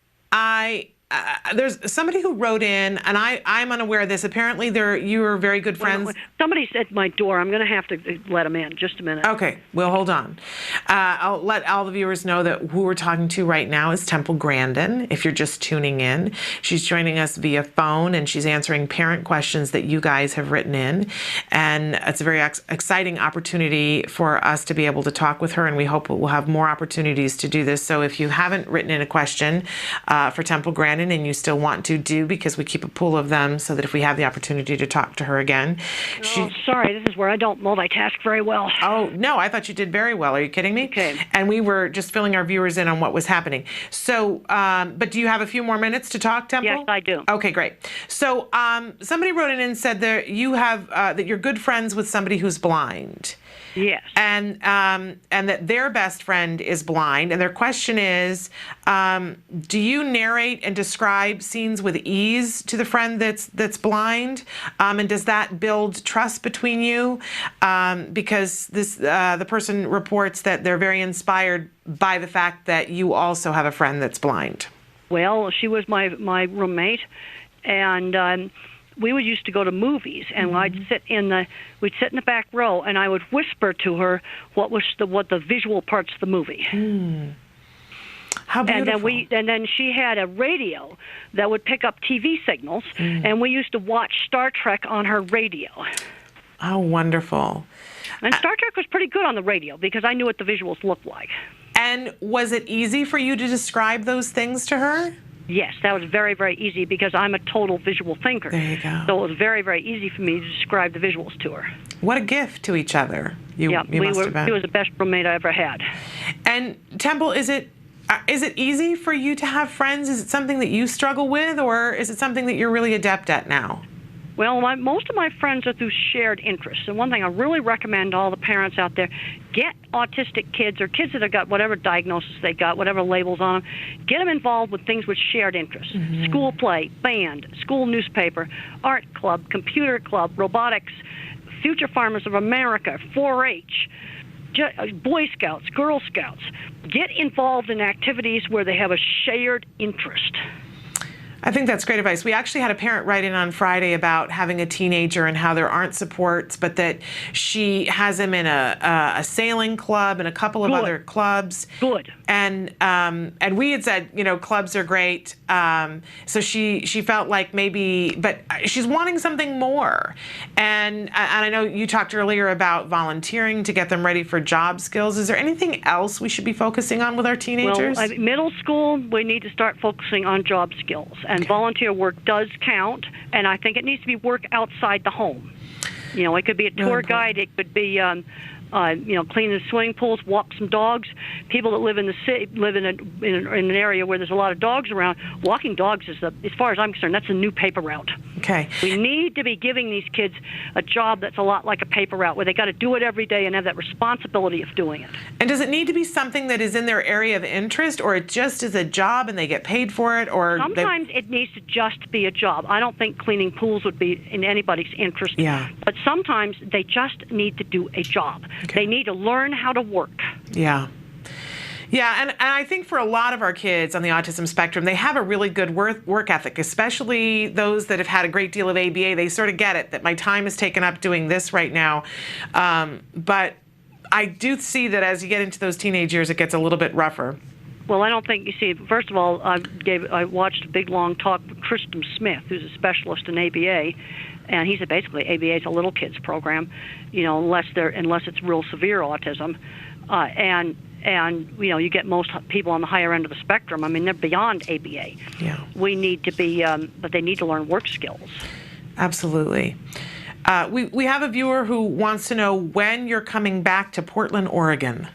I don't know. I don't have anything scheduled. Oh, wait a minute. I've got on my book tour. I've got some stuff scheduled. Wait a minute. I've got to see if I am coming to Portland. I know I'm coming into Seattle. Let me just look at my book tour schedule for the autistic brain. Let me just look. Portland on the 26th of June. I'll be at Powell's Bookstore on the 26th of June. Okay, great. So that's when you will be in Portland. Yeah, that's when I'll be in Portland. I know you got a bunch of different events that are coming up, places that you're speaking. I know you're getting ready to speak in Dallas the week right before Easter. Is there anything else, a place that you're going that you'd like to tell our viewers about where they can get to meet you? Well, I going to a lot of different places, and I'm not that good about getting everything up on the web page. That's okay. I mean, people can search and I was able to see that you were going to be I can tell you some of the places I'll be at for the book tour for the Autistic Brain. Okay. I will be on the 21st of May.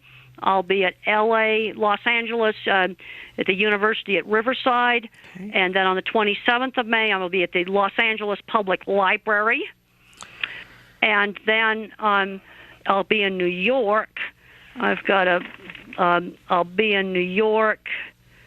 They've got me on the 29th and the 30th, but I don't know where. I'll be in Washington, D.C. on the 1st of May. I'm not sure where yet. I'll be at LaSalle University outside of Philadelphia on the 3rd, also at the Philadelphia Public Library. Pensacola, Florida on the 14th of May. I'll be at an Asperger meeting. Oh, wait a minute, that's in Sydney, Australia. You don't want that. Oh, yes, we have viewers that watch us in Australia. Well, okay, I'll be Sydney, Australia, Asperger Association. That's going to be the 1st of June. Okay. And then San Francisco on the 5th of June and the 4th of June. 4th and 5th of June in San Francisco. Atlanta on the 19th of June. You do get around, don't you, Temple? You're a very busy lady. You're racking up some miles. I'll be at the Tattered Covered Bookstore in Denver on the 27th. I love that store. Okay, so that's some of the places I'll be at for the book tour for the Autistic Brain. Okay. And people can also, the publicist is Taryn Roeder at Houghton Mifflin. Okay. So if people, that's a great opportunity for them to come and have an opportunity to meet and greet with you and get a book signed perhaps, and which is a lovely thing because people do want to meet you, Temple. It's, I was very excited to meet you about a month ago, and everyone was so excited to ask me about what it was like meeting you. And I got to say, it was one of the highlights of my life, Temple, to meet you. Thank you. Really remarkable. And since you're going to be in LA, maybe we could talk about, if you have an extra couple of minutes, we'd love to have you come into the studio. Probably will not have time to do that. All right. Well, I'll sacrifice that because we get time to talk to you on the phone from time to time. But one more question that I have for you, Temple, because I know you have to go, but we have a lot of people who've written in and asked questions about the teen years and about dealing with love interests. And the teen years were the worst part of my life, and I would recommend that they get a book that I did with Sean Barron called The Unwritten Social Rules. I was the kind of teenager, I was a pure geek who wasn't interested in those things, where Sean was, and Sean didn't know how to deal with it. And most of the marriages where things have worked out well, it's been through shared interests. Yeah. Two computer people or two people that like dogs or whatever their interest is.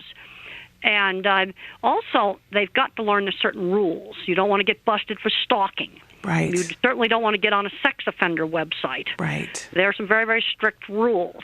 And the thing that's interesting is I'm very different from Sean. We were the same on sensory problems, fixated interests. That was all the same. But where we were different is Sean had so much more social interest than I do. And in that book, Sean tells his story in his words, I tell my story in my words, and then Veronica Zisk is the editor. And I think teens dealing with those kind of issues will find that book helpful. Okay, and what's the name of the book again? Unwritten Social Rules. Okay. And it's published by Future Horizons out of Texas. Wonderful. Temple, I thank you so much for taking the time to be with us today. And I hope that we'll have the opportunity to do it again in the coming months. And I look forward to hearing about all the different places that you're going to be, and we'll stay in touch. That sounds great. Thank you so much. Thank you so much, Temple. All right. You're welcome. Bye-bye. Bye.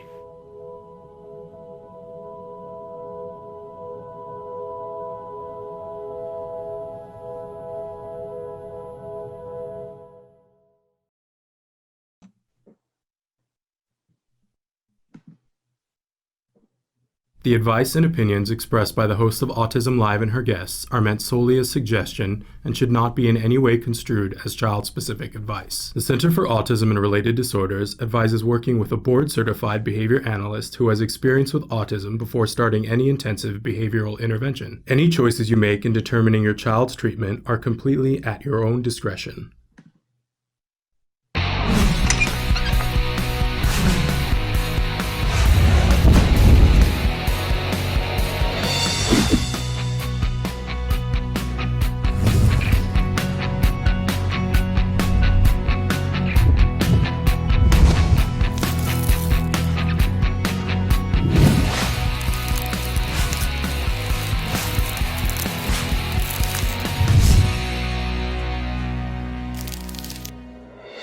Good morning and welcome to Autism Live on World Autism Awareness Day. Our very special guest this morning, as you can see right from the jump, is the fabulous and wonderful Dr. Temple Grandin. Dr. Grandin, thank you so much for being with us this morning. Well, it's really great to be here.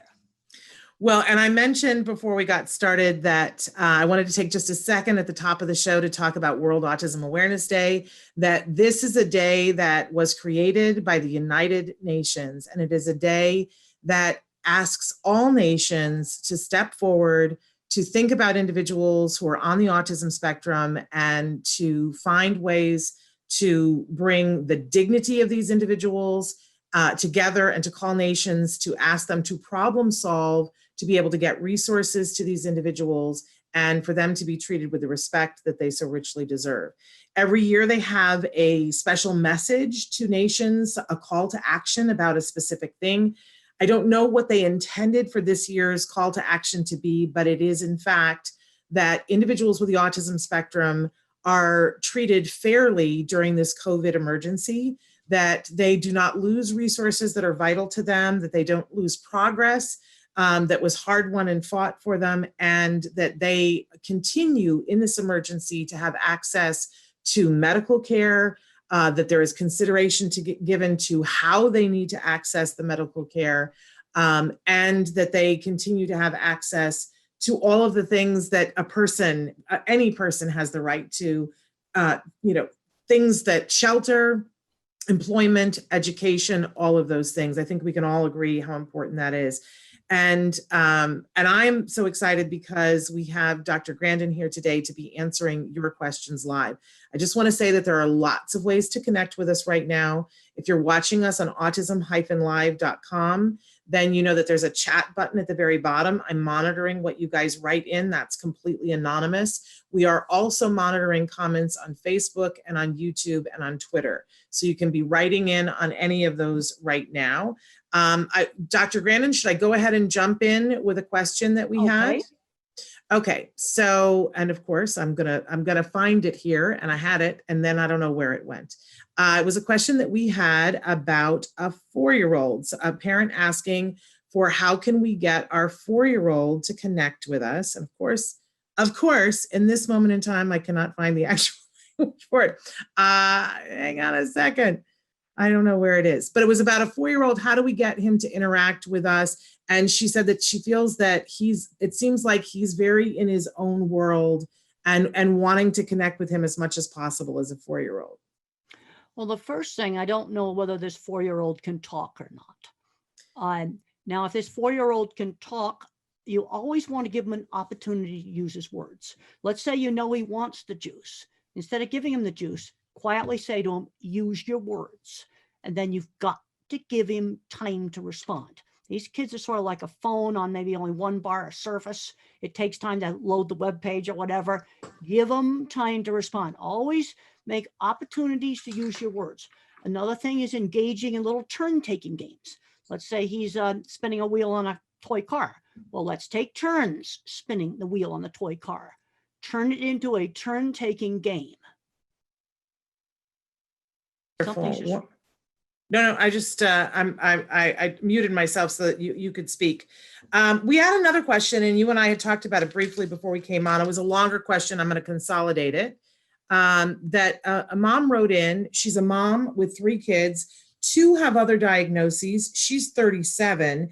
She has Tourette syndrome. One of her children has ADHD and another has autism, but they all exhibit some form of a sensory issue. They've all toe walked, and they have these different issues. She says, we're all different, but we're the same. And she's wanting to know from you, she suspects that even though her diagnosis is Tourette's and her daughter's is ADHD, she's wondering if maybe they also have autism to a lesser degree and what these three things might have in common.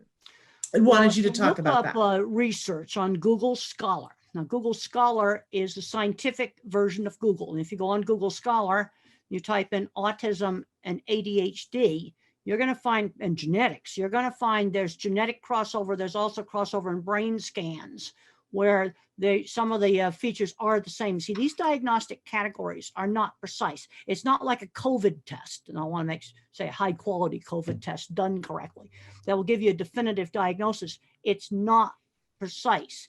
These categories have blurry boundaries. Sensory issues, those happen in many different disorders, both developmental and head injuries. You also can get sensory issues. So their social awkwardness tends to go with a number of these different things. It's not real precise. Okay. We have a question specifically about the COVID-19 emergency. A parent writes in and says, what advice do you have for a 17-year-old on the spectrum who is having acute anxiety about COVID-19? And they want to know specifically what has helped you with anxiety. I have researched every piece of scientific literature on the shelf in the pharmacy medications that might treat COVID. And even before Donald Trump talked about hydroxychloroquine, I already had found that drug. So just knowing that there's things to possibly treat it. Now, I want to emphasize a lot of stupid things have been done with drugs. Hoarding, it's totally bad. People need that drug for lupus. They need it for rheumatoid arthritis. Also, it's never to be used for prevention. It's to be used for moderate to severe COVID. All the tests haven't been done, but there are things to treat it. Computers right now are finding even more things. So that made me less afraid that there's actually some stuff to treat it. And also I've looked at the statistics. I am in the at-risk group. I probably have a 4% chance of dying. Well, Ebola is a 30% chance. Another thing that put it in perspective for me is I fell 5 years ago in my own bathtub. And a week later, I realized I had a dent here at the base of my skull. That bathtub came that close to killing me. The number didn't come up. I'm more worried about the bathtub. But the reason why everybody's got to stay in their homes is if everybody went out of their homes, well, the hospitals wouldn't even be able to treat people. Right now in New York, they're taking refrigerated trucks. I have to say that's something we use in my industry to haul food in, and they're putting dead bodies in them. That's really horrible. You just would, if too many people got sick all at once, the hospitals cannot deal with that. There's a lot of things that have to be learned, such as if you get COVID, how long do you stay immune? Nobody knows. Nobody knows. Hopefully a long time. If there's a vaccine gets developed, is it going to have to be a flu shot every year, or will it be like one of the more permanent kinds of vaccine? I don't think people know at this point. But I find that in my animal behavior research, if you turn on the seek emotion, that turns off fear. You might want to look at the Jack Penskep emotional systems in my book, Animals Make Us Human. And while I'm looking up all this information online, that made me less afraid, because there are some things to treat it with, and they need to learn how to use those things, and they need to learn how to use them quickly, because we want to try to prevent people from going on respirators. Yeah. I mean, I think everybody's entitled to a certain amount of anxiety about this, but a lot of it is that there's so much of this that isn't in our control. But what I'm hearing you say is that you felt more in control when you did some research. I did some research and I found out that now you've got doctors and dentists hoarding this drug. This is bad. Then you've got people that have lupus and rheumatoid arthritis. You see, what these drugs do is they stop the horrible inflammation in the lungs. They put out the fire of inflammation. People with lupus and rheumatoid arthritis that can't get this drug. That is really bad. Yeah. We need to be very considerate. Not okay. No, it is not. And Julie has written in and said, our 15-year-old hardly speaks and spends way too much time in his room. He only comes out to eat, shower, and use the restroom. He refuses to go anywhere and refuses to cut his hair. With COVID-19, his socialization has critically decreased. Telecounseling starts next week, and they said help. Well, I've talked to two boys that got totally addicted to video games. And one of the things that saved them, now I realize this would be hard to do now, is they got interested in fixing cars and doing robotics. And for one of the students, he's now fixing cars. Another one is fixing trains for the railroad. They found out that mechanics was more interesting than video games. So what we got to do is give him a replacement for whatever he's doing in his room. You have to replace it with something else. Now, I like to make things. That's why I came up with this little book, a little book, Calling All Minds. It's all my childhood things to make. Some of these things people could make things. We've got to figure out other stuff to do, but you have to replace the video game with something else. Now, with all this stuff going on now with COVID, these games where people could talk to each other, a certain amount of that I think would be good. 5 hours a day, no, but maybe an hour or so a day to talk to their friends online. But you have to replace it with something else. So, see, the first thing I'm going to ask the parents, does this kid like to do anything else other than playing video games? I'm going to assume that he's doing either that or movies or something like that constantly. Well, and we'll wait to see if she writes us back to tell us what other things he likes. You and I had an opportunity right before we came on live, because she mentioned the telehealth, to talk a little bit about telehealth. And because you were saying to me how important it was for the little kids to continue to get their therapy. We were talking about how it is a medically necessary treatment. And that when you can continue services in whatever way you can continue services, that it's advisable to do that. And we were sort of talking about telehealth and about, you said something that I thought was really interesting. I was telling you how impressed I am with parents, how parents have stepped up and said, teach me how to do this. I want to know how to do this. And that they're sometimes being the facilitators while the therapist does therapy via telehealth.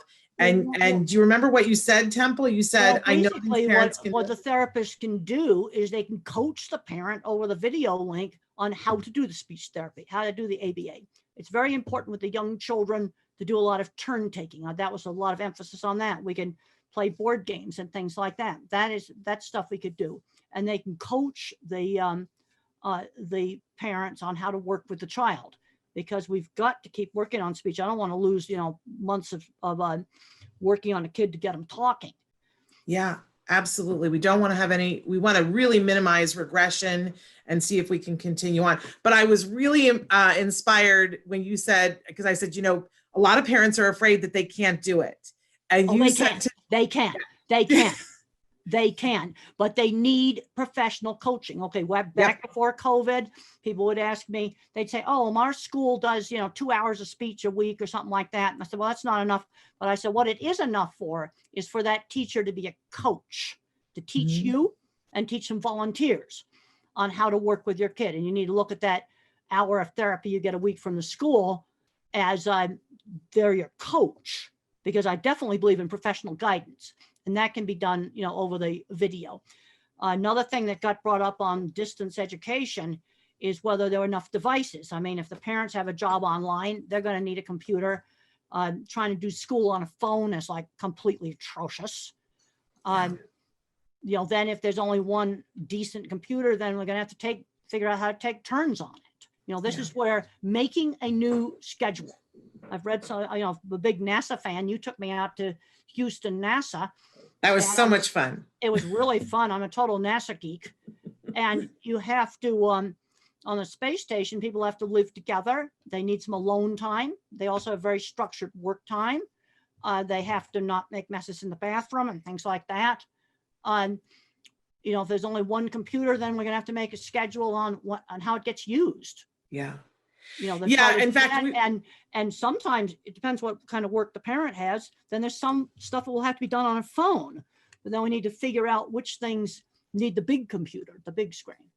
Yeah, I loved, because you and I were reminiscing about that trip to NASA and talking about that, because they took us into the model, the actual space size station model of the Yeah, space that was station. really cool to see It was what- so cool, but picturing people living in that small of a space and knowing that they can't go out to the store, like it really sets an example for us of how we have to live. We have to cohabitate in a respectful way, and that they take care of business every day. I know you were saying earlier this morning, keeping to that schedule, getting up every morning, getting dressed, important. I'm making sure that I am dressed for work by 8.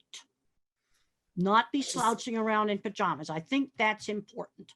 And then if Absolutely. hopefully there's enough devices available, for me, if I was doing courses online, I'd get my heavy duty schoolwork done in the morning, or heavy duty report writing. If it's let's say a parent, you're really hard work where you got to think, done in the morning when you're fresh. That's what works for me.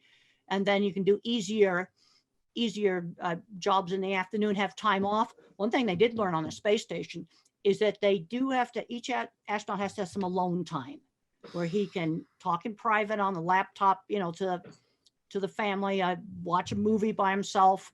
And then there's other activities that eat together. That's something they do together.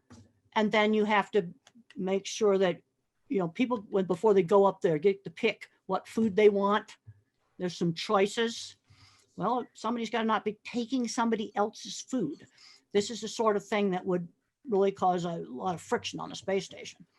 Well, one of the questions that we had come in early, Temple, was that somebody was asking, what is your preferred food during this COVID emergency? Like, what's the one food that you keep stockpiled in your house because you really can't do without it? Well, I really like some dark chocolate, but I've got to make sure people have given me a lot of that I'm really limiting how much of that I eat. I still am eating the same yogurt and fruit for breakfast. I have that. Fortunately, I've got people shopping for me, which I really appreciate. And it's been making me think about food in a different way. And my boss, most of the time they buy stuff I like. I bought some stuff I did not like, but I had to eat it. We cannot be wasting food. When you've got people in that Amazon warehouse or some other place that are getting it ready for you, that every trip to the grocery store, there's an exposure risk. No, you eat it. Absolutely. There was some sliced processed turkey that I really hate, and it's getting eaten. There you go. You're a good role model. Now we've got a couple of people who are writing in and letting you know that that they themselves have had diagnoses. One who says, I got a late diagnosis. What services would you recommend to help me cope? And another person. Is this a teenager or an older adult? I don't need to know the exact age, but I need to know, am I dealing with a 10-year-old, a teenager, or an older adult? Well, they're saying they got a late diagnosis. So I think you're talking about an actual adult. Well, there's a lot of people. We have a book, Different Not Less, which is 14 old Asperger's or people diagnosed on the spectrum later on in life. And where they found it really made a difference was with their relationships. You see, this is where, I had a lady come up to me in the Denver airport one time, and she said, oh, now I understand my engineer husband after I read your book, Thinking in Pictures. Now, on the job front, I think some people are getting too overcoddled when they should be getting out and learning work skills, because all the people in the Different Not Less book had jobs ranging from a tour guide at a history museum to IT and a medical doctor, all different kinds of jobs. I didn't just fill it up with the computer geeks. And half of them are on the autism spectrum out there in Silicon Valley. I've been there. They avoid the labels. But Absolutely. the first step is realizing, that you think differently. And for relationships, that it's been a good thing for a lot of people. And that's why I did the Different Not Less book. And all of the people in that book are employed. Wonderful. I should point out that Temple has been prolific and written a lot of books that are really amazing resources. And you can find all of her books on Temple. They're available on Amazon. Look at that. New edition of The Way I See It. Brand new 5th edition of The Way I See It. A whole lot of little short articles. We updated it. Just came off the press about a week ago. Wonderful. And so people can go to templegrandin.com to get the books. But they're also available on Amazon if you want to put it in your Amazon cart as part of your delivery. Now, Katie has written in and said, I have anxiety a lot. I have autism and ADHD, and I'm worried a lot. How can you help me with my anxiety? But Katie does not say how old she is. Katie, Well, this can is you the tell problem. us? You see, because I've been on antidepressant medication since my early 30s. Because as I went through my 20s, my anxiety got worse and worse and worse. My body was like in a constant state of fright. I remember telling Dustin Hoffman when he did Rain Man, imagine how nervous you were when you did your first interview to land a big part like that. Well, that's the way I feel all the time. And in my book, Thinking in Pictures, I describe what it was like before and then taking antidepressants. I've worked with other people that are visual thinkers, that are very, very anxious, and they've been able to remain employed by taking a low dose of Prozac. I'm taking one of the old-fashioned drugs. The mistake that gets made with antidepressants when they're used for anxiety is too high a dose. Label doses are often way too high. You might have to take only half to 3/4 of a label dose on some of these different drugs. But basically, antidepressants saved me. I don't think I would be here. And one of the things that happened with me is some of my stress-related health problems cleared up. The colitis cleared up. But, there's a place for medication. Now, way too many meds are given to little kids. That's why I wanted to know age. Now, I was a full-fledged adult when I took it. Okay. My brain was now, fully developed. But there's some people that are going to need a little help from biochemistry, and that's why the chapter is called A Believer in Biochemistry. The other thing that helps is exercise. I'm doing now modified push-ups every night. I was doing sit-ups, but my sciatic nerve acted up, so then I had to change that to modified push-ups. And what I do is a burst of hard exercise. And if I don't do that every night, I cannot sleep. So that needs to be something people get into their schedule. And I had already developed exercises I could do in a hotel room. I don't really like going to the gym in a hotel, something I could do in the room. And I want to warn you that the first time I did the sit-ups, I could do like 2. You have to work up to it over several months. But those are things that helped me. The other thing is there's a point where you just got to get out and do things. Mother always gave me a choice. When I was 15, I was afraid to go to my aunt's ranch. Mother gave me a choice. I could go for a week or I could go all summer. Not going, that wasn't going to be one of the choices, but always choices. But there's a point where I recommend reading that one chapter in particular on how I dealt with anxiety. And the thing that was weird is that when the colitis flared up, I was less anxious. It was really, really weird. That's interesting. But I don't think I'd have any insides left if I hadn't gone on the medication. And I know other people professionally, visual thinkers, one that's definitely autistic, other 2 are definitely not autistic, where a little dose of Prozac kept them off the drugs and the alcohol. And they'd be in the gutter if they weren't on the Prozac. Wow. Now, our mom who asked before about the young man who is in his room all the time, the 15-year-old, she has written back to us and she said that you were right. He is obsessed with video games. She says his school was creating a special project for him, for him and a group to create a new sign for the school. With the school being closed, that is on hold. He loves art. We brought more than $200 in supplies at Christmas as a Christmas gift, but he has no interest in any of it, Temple. Well, you can still design a new sign for the school, and you can display it online and show it to people, and you can still work on design stuff. This is still going on now. Like we're doing cattle stuff.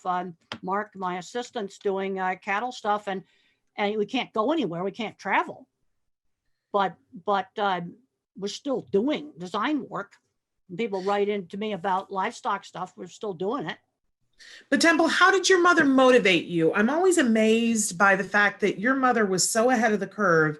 And you have told me before that if left to your own devices, you would have sat and spun the little metal plate at the end of your bed. And that's what you would have done all day long.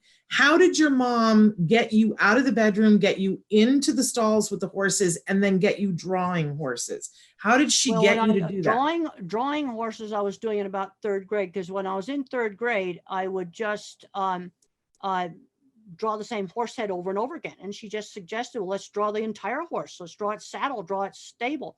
Okay, you have a kid that loves cars. Well, let's look at different kinds of cars. In other words, take that fixation and broaden it so it's not quite so fixated. That's what people need to be doing. Figure out how to broaden it. And then when I went away to the special boarding school, I loved riding the horses, and I got still had some problems with anger. I had to turn anger to crying. That's how I got rid of anger. And they took riding away for 2 weeks after I got in a fist fight in the cafeteria. And, then we had remodeled the horse barn at our school, and they suggested to start taking care of the horses.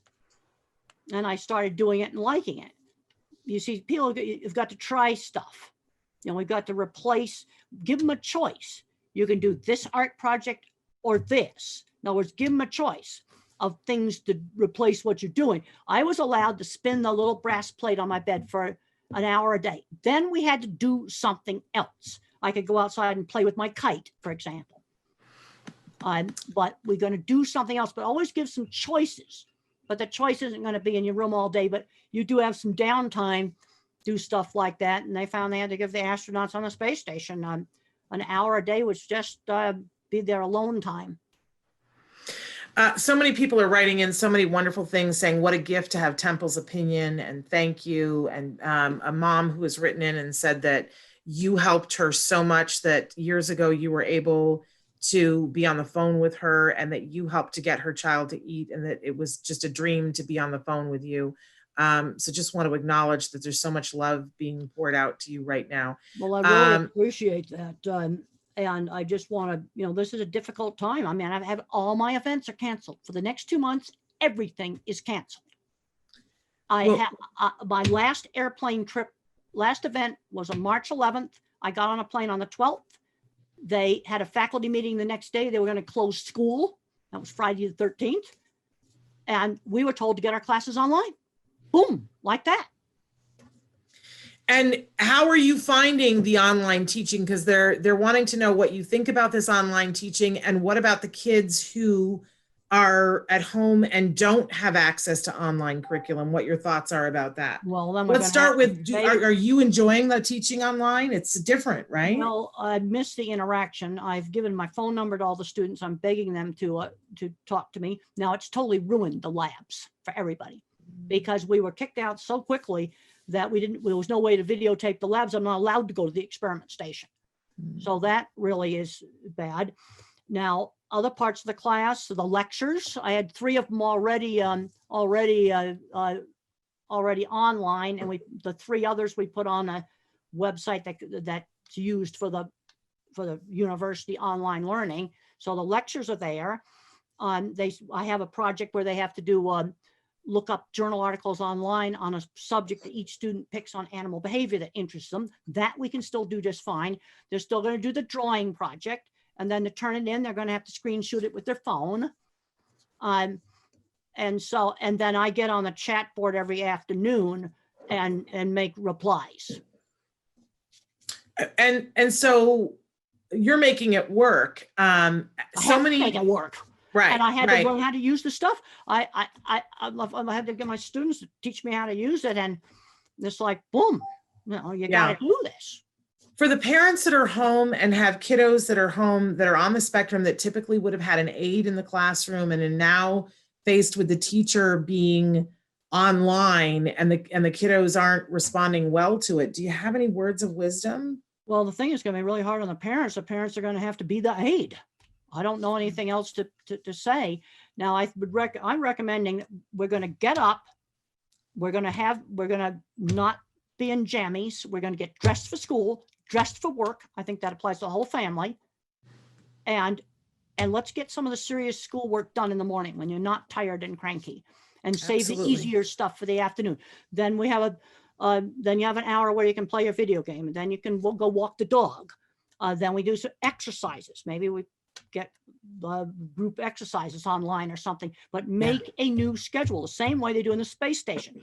They schedule their meals, they schedule when they have to do their experiments, but they also have scheduled downtime. Yeah, in fact, you can pretend that you're on the space station. Well, that's sort of like what it's like. Yeah, it's exactly what it's like.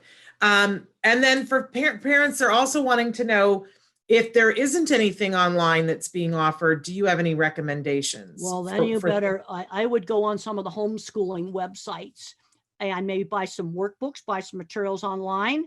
Now, one of the problems that's happening with Amazon Warehouse now is they are may run out of books because they have to stock essentials.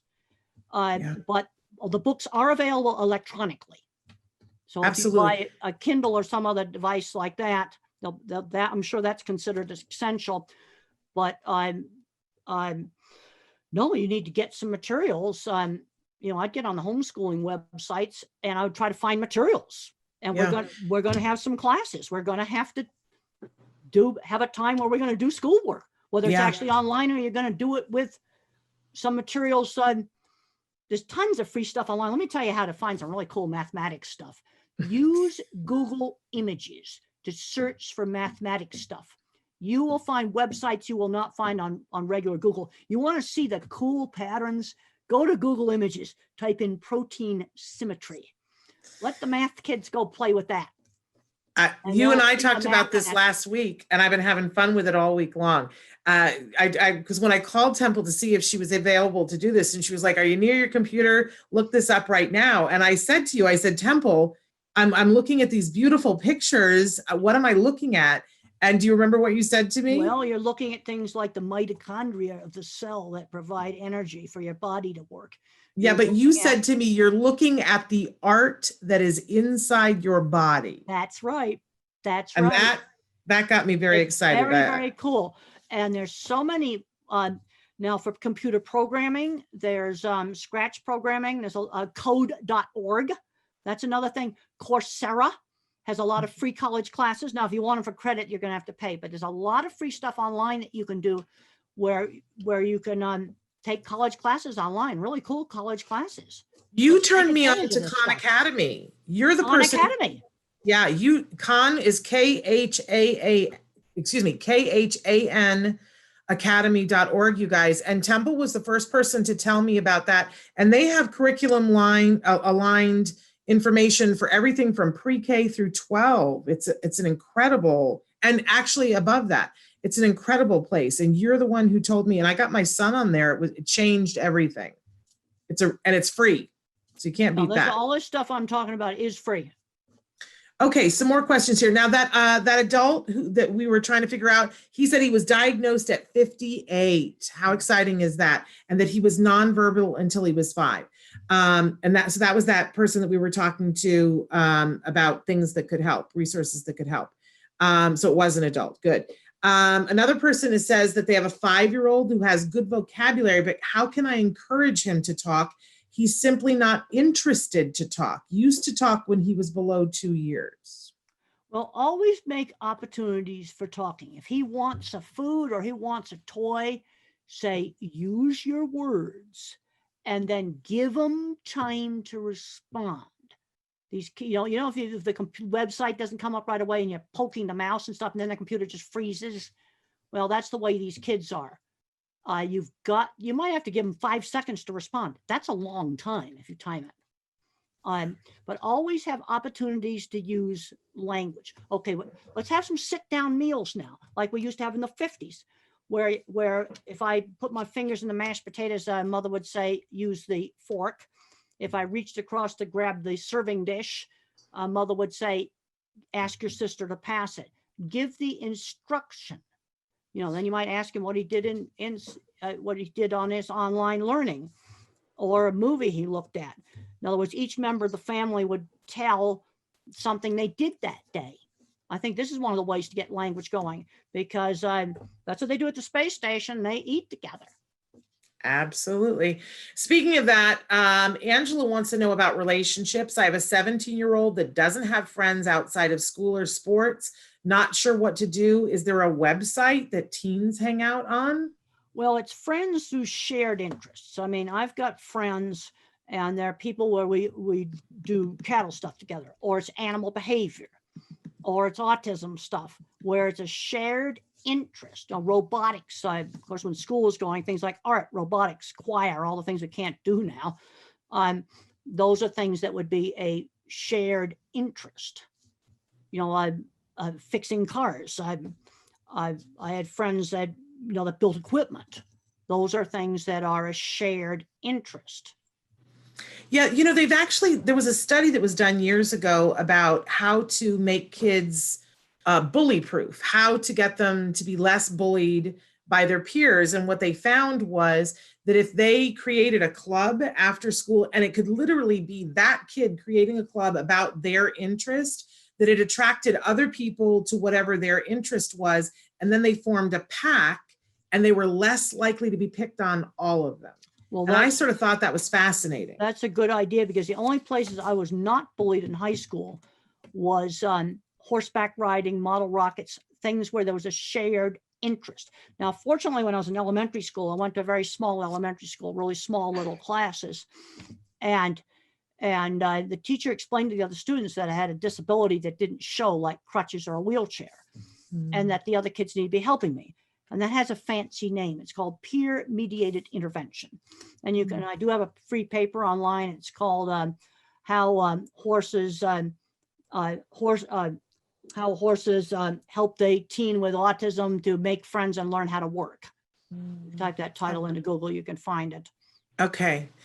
You mentioned before that you got into trouble at school because you got angry and that you learned to deal with the anger through crying. I'm always fascinated, though, what made you angry? Like, why did you punch that person in they had bullied me. They had called me names. They had bullied me. That was the reason. And I had to switch from anger to crying. And another thing with NASA, I went to a really sad thing where when they had on 60 Minutes, when the space shuttle got canceled, these NASA space scientists were crying. And that's one of the reasons why they still have their jobs, because they were throwing tools. NASA would have fired them for that. Absolutely. Absolutely. It's better to cry.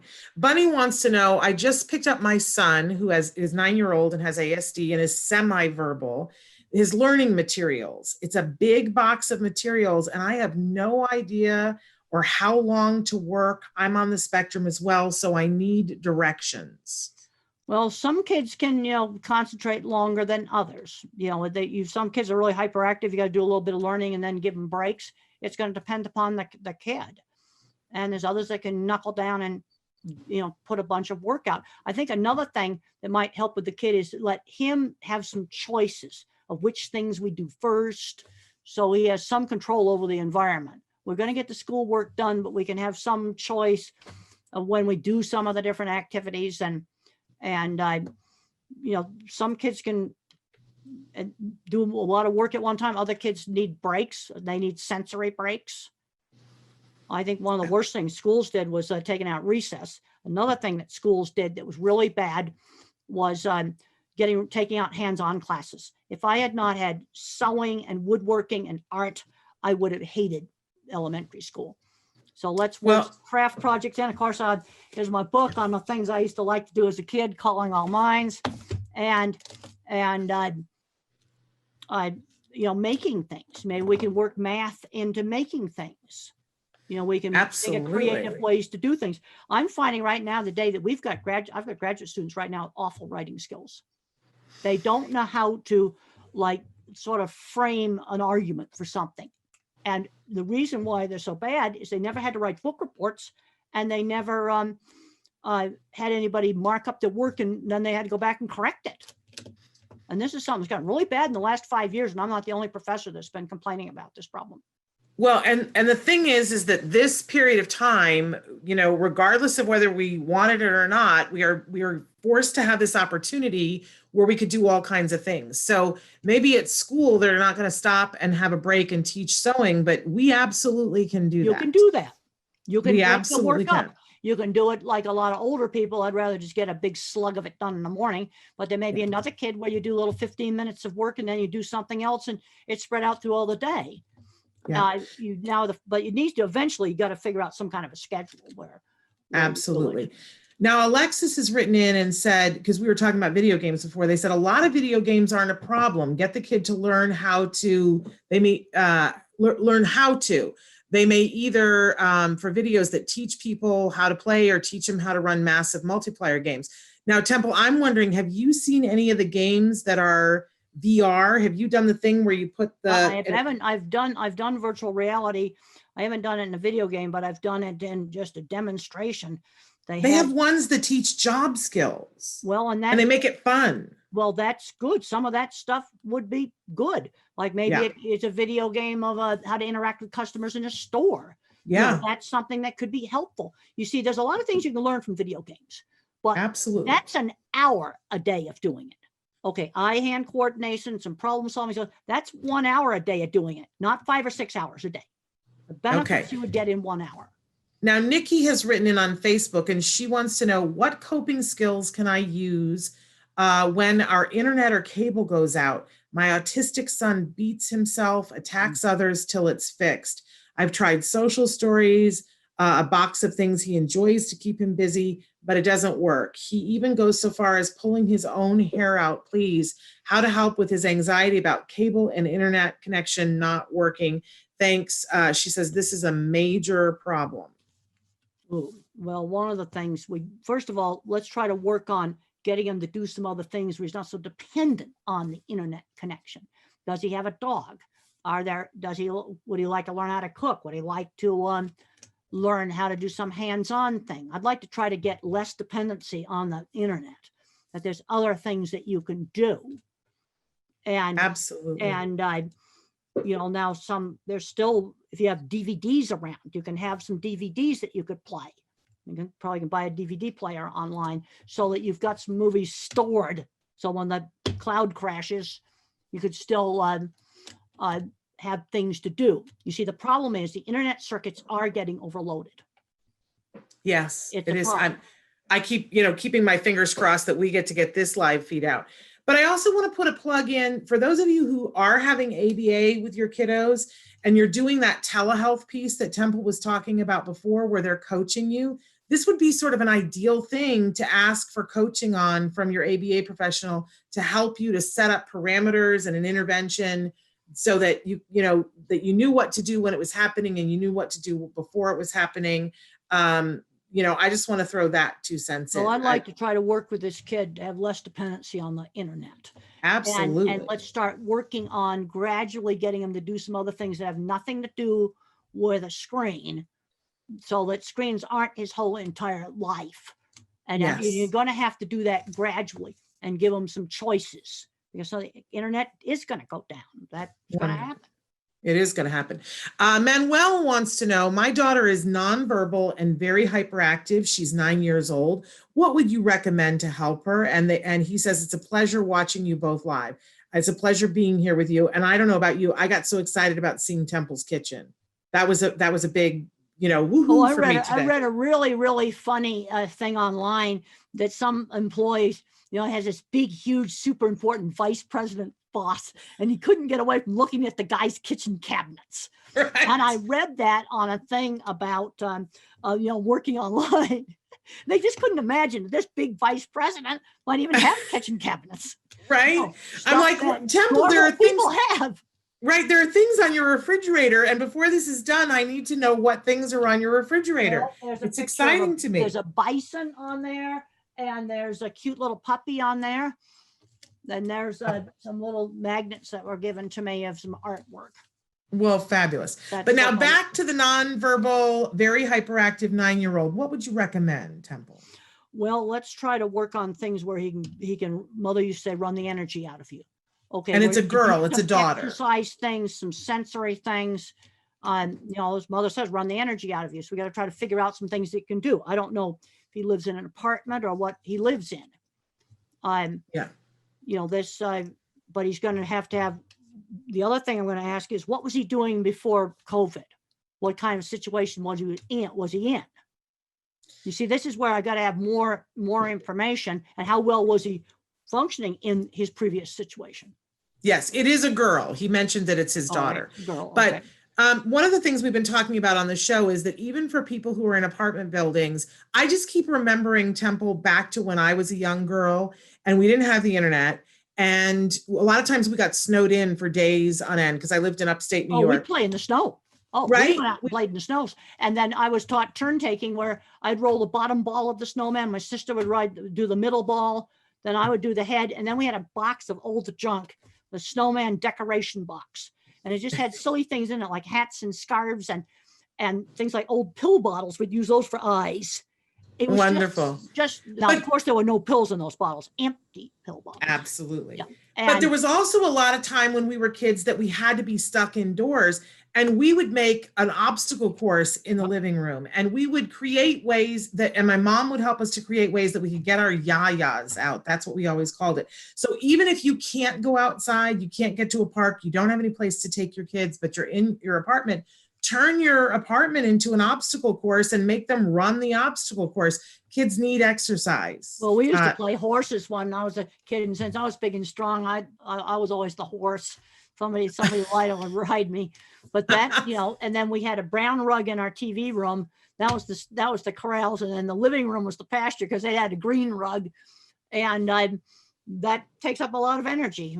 And that kind of play, it actually requires a lot of cognition. It helps you to work on all the different kinds of plays that there are of taking something and endowing it with other qualities, doing imaginary play, doing sociodramatic play. And it's really good for our kids. So, it's really important, especially for those hyperactive kids, to be able to have a way to move their body. Even, we were recommending the other day, rearrange your furniture, like push the furniture around, push it back to where it was. But that pushing kind of things activates heavy work. Exactly. So good for that. Also, if you've got an OT that you could get on a teleconference, could give you some coaching, that might be helpful. Oh, yeah, absolutely. Another question here. Good morning. Have a question. What do you do when your son doesn't want to be with another person? My son doesn't want to be with my little girl. And you were talking about if we had two astronauts that didn't like each other, how would we help them to work this out? Well, probably be spending some time apart, opposite ends of the space station. Oh, and there's been problems where on one of the not the U.S. space station, but a Russian space station, they felt they were overworked and they turned off the communications of mission control, and which wasn't the best thing to be doing. But now some people on the spectrum have problems with the high pitched, like a baby's cry, the voice. Could that be the issue? What? Sometimes it's sensory. I get asked all the time about autistic people and animals. And what I say is there's three ways that they react to animals: love them, scared at first, then love them, and then ones where it won't work because they never know when the dog's going to bark because you can't control the dog, and then it hurts their ears. Now, other sounds that you can control, like the vacuum cleaner or maybe some other hair dryer or something like that, if the child can turn it on and control it, that can often be really helpful. Where they turn it on and off, they might get to like the vacuum cleaner, but you can't control a little sister screaming or whatever. And if it's sound sensitivity, well, then you can wear a headset then when she's around, but you can't wear a headset all the time. It'll make your ear more sensitive, but you have it with you all the time, but you want to try not to wear it. Again, give him control, but I got to find out why he doesn't like his little sister. And sometimes things like that are sensory based. Now, I don't know. I'd have to ask a lot more questions. Okay. Another question, Dr. Grandin, I have a son who is 10. He loves to build cages for animals. It is all he wants to do. How can I foster this interest, but still get him to do his schoolwork? Well, we can have a time to do his building things, and then has to be a time for doing schoolwork. We might give him some choices of the times on the schedule, but you are going to have to do some schoolwork. Absolutely. And the other thing I might do, if you could get the teacher on the phone or something and ask for help. I think a lot of these teachers would be available by phone, and maybe the teacher can give you some ideas. Absolutely. Katie wants to know, have you heard about the cholesterol study at OSU that's carnitine cholesterol absorption issues, talking about regressives, mitochondrial disorders, and apraxia? And she wants to know if you know anything about that. I would recommend you go to Google Scholar and look things up. Now, I know myself, I have to eat a certain amount of meat. There's no way I could be a vegan. My mother's the same way. We got to eat a certain amount of meat. I think there are differences in metabolism, but I would recommend doing Google Scholar search to look that stuff up. And how do you get on Google Scholar? Type Scholar into Google, click it. You'll see a link that says Google Scholar. Click on that. That will give you a new search box that takes you into the scientific literature. Wonderful. I love this question. Temple, you are so awesome. I want to know what you were doing with your free time during COVID-19. Are you watching Netflix too? And what are you watching? Well, I've just started watching the new Star Trek Picard show. I love it. I Yeah? just love it. And but I'm not binge watching it. Okay. I think how about one episode a day? Right. And then maybe do some other show. You see, I think we need to get a more, restrained schedule here. And so And that not just binge watch the whole thing. right. Well, I happen to know that show is on it's on CBS Access only. So it and for a while it only comes out once a week. So but then they leave the episodes online. Yes. Because so if you're just starting now, you've got like what 6, 7 episodes. That's right, and you can start watching those. Yes. And Amazon does have it. You can get it that way too. Have you had the opportunity to meet Patrick Stewart? Never have met Patrick Stewart, but I did have the opportunity one time to meet Leonard Nimoy. Oh, I'll bet that was super cool. Yeah, that was. Now I did not have the opportunity while he was alive to meet Leonard Nimoy, but I have met Patrick Stewart. He would probably think you were the most fabulous thing I ever. loved Mr. Spock, and I loved Data, because I really related to those characters because they're like an autistic person. Yes. There's a lot of subtle emotional things that I still don't pick up. Now, are you watching? There's a lot of things on television right now, Temple, where they're featuring characters who are on the autism spectrum. Are you watching any of those? Good Doctor show. I've seen that. Yeah. Now the thing is, a person with autism, as they get more and more, do more and more stuff, to start to learn, and learn, what gets people upset and things like that. But I still have got, I have problems because I tend to be very, very logical, and I found that looking up online, medications that could treat COVID, that greatly reduced the fear. I remember when I first found some of the drugs, I'm going, wait a minute, I'm not going to die. There are some things to treat it with. Yeah. And that's a very healing thought. Navnet wants to know, my son does not speak and was diagnosed with autism when he was 1.8 years old. He is now 5.5 years old. What can we do to make him speak? We feel that he understands, takes us to what he wants, points fingers, murmurs some voices, kinds of words, what was the age but again? doesn't speak. He's 5.5 now. Now, the thing I want to ask at 5.5, are you getting any words at all? See, this is where I want more information. There are some kids that aren't going to learn to speak, and they remain nonverbal. And there's some really good books to read. And one of my favorites is Tito Mukapadahay, How Can I Talk If My Lips Don't Move? That's Tito Mukapadahay, How Can I Talk If My Lips Don't Move? And he's in a sensory disordered world. And then there's the sequel to The Reason I Jump. And I like the sequel. It's got something like fall down 5 times, get up 6 times. It's got a weird title like that. And he talks about not being able to control his movements.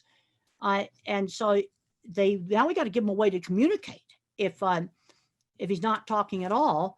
And maybe we need to introduce typing. Tito and Noki both type independently, completely independently. And if we've got kids that remain nonverbal, I think those 2 books are absolute must reads, written by people on the spectrum. Yeah, everybody that we know that that is nonverbal, that wasn't speaking as a child, and then has been given a device or given a method to have functional communication, they all say the same thing. They say how important it is to give children a way to communicate. I agree. And that it's different. I mean, I guess there's preferences, in the ABA world, they don't necessarily recommend having sign language be the preferred modem of communicating, because so many of us don't know sign language. That's right. I would agree with that, but some way to communicate. And there's some that can type completely independently. There are others that can use communication devices. But I can remember the frustration of not being able to communicate and just screaming. And in one of my very first book, Emergence Labeled Autistic, mother was taking me to the speech therapist, and I didn't want to wear this hat, so I chucked it out the window of the car. And she tried to grab it, and we got hit by, sideswiped by a semi-trailer. He swerved off the road to save us. Because I didn't want to wear this stupid hat. You see, that is frustration with not being able to communicate. It is a huge frustration. Absolutely.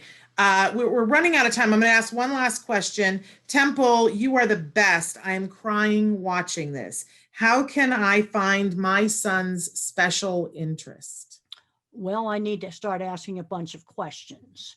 That, if maybe it's a video game, well, what's a video game about? What's his favorite toys? I don't even know his age. Yeah. Now, the other thing that's really important on interests, I got interested in cattle when I was 15, when I was introduced to them on my aunt's ranch. So what this shows is that an interest can happen by introducing different things. Mm-hmm. And this is really important on careers. And I think learning how to work's really important. But I got introduced to cattle. And then you find out you like them. Or maybe you get introduced to something, you find out that you don't like it. That's important too. Yeah. But we need to be introducing kids to more things. I would have to ask a lot more questions. I don't know the age of him. I don't know how verbal he is. I don't know what's his favorite subject in school. I'll often ask that question. Well, maybe we can get an interest there. Wonderful.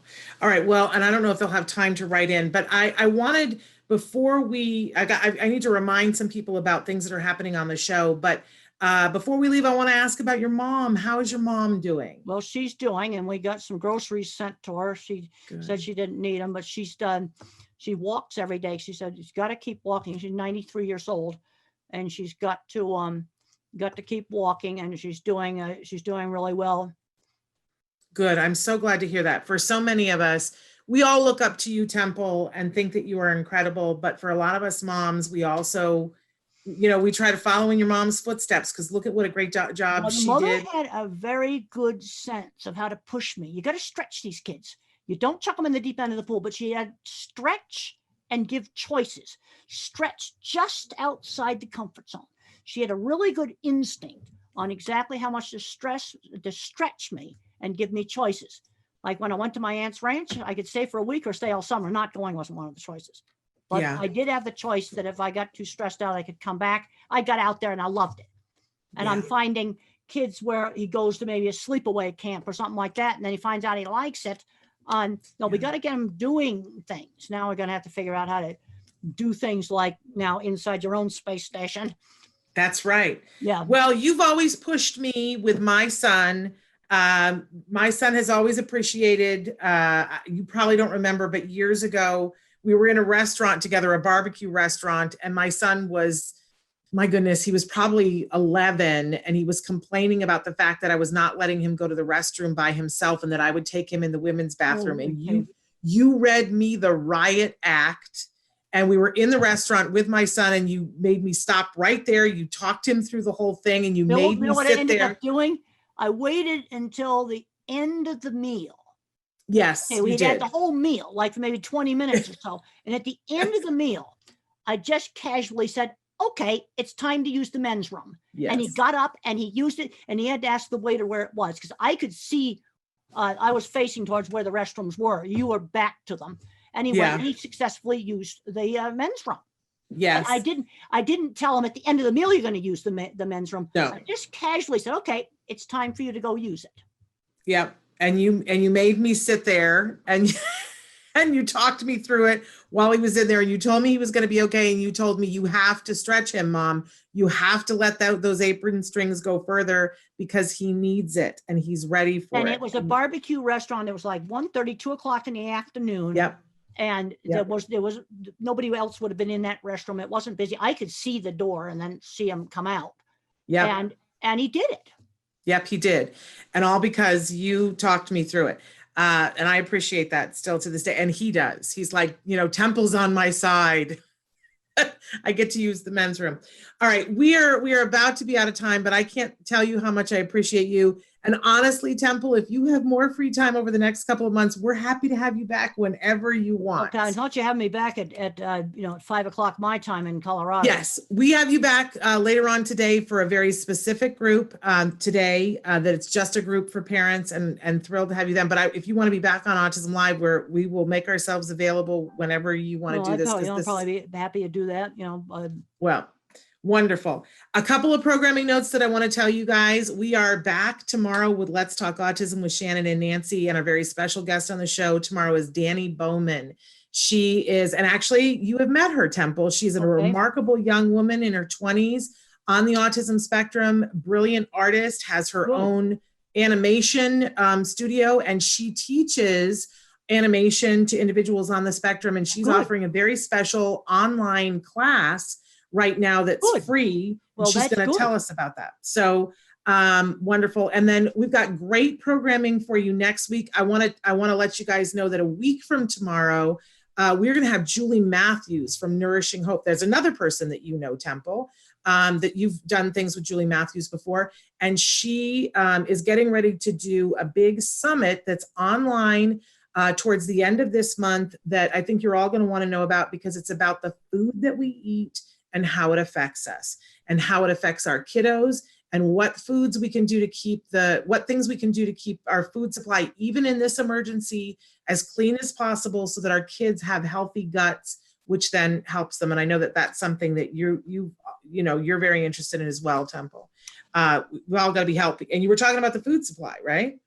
Well, we've got people out there, truck drivers, we need to be thanking them, people that work in these warehouses. Absolutely. Because you have the Amazon warehouse, but you take Walmart, Walmart has a warehouse, Target has a warehouse, all the grocery stores, they have these big distribution centers, huge supply chains that people have to work in to get that food into that store.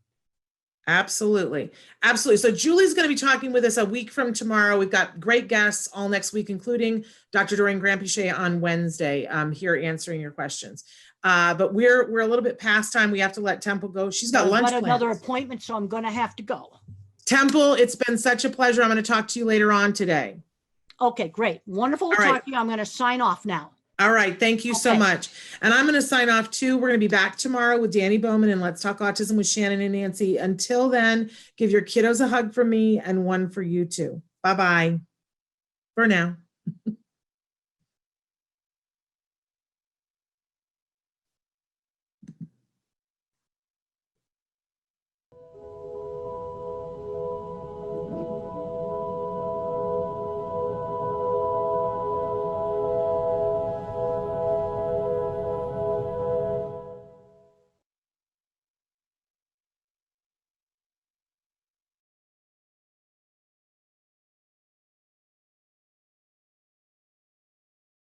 Well, I had friends when I was in high school in preferred activities like horseback riding, electronics, or model rockets.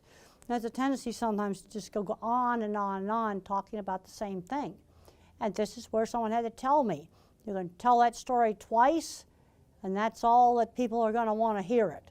They're going to get bored with it after hearing it more than twice. Give them, say, hey, you've talked too much about that robot. Let's talk about something else.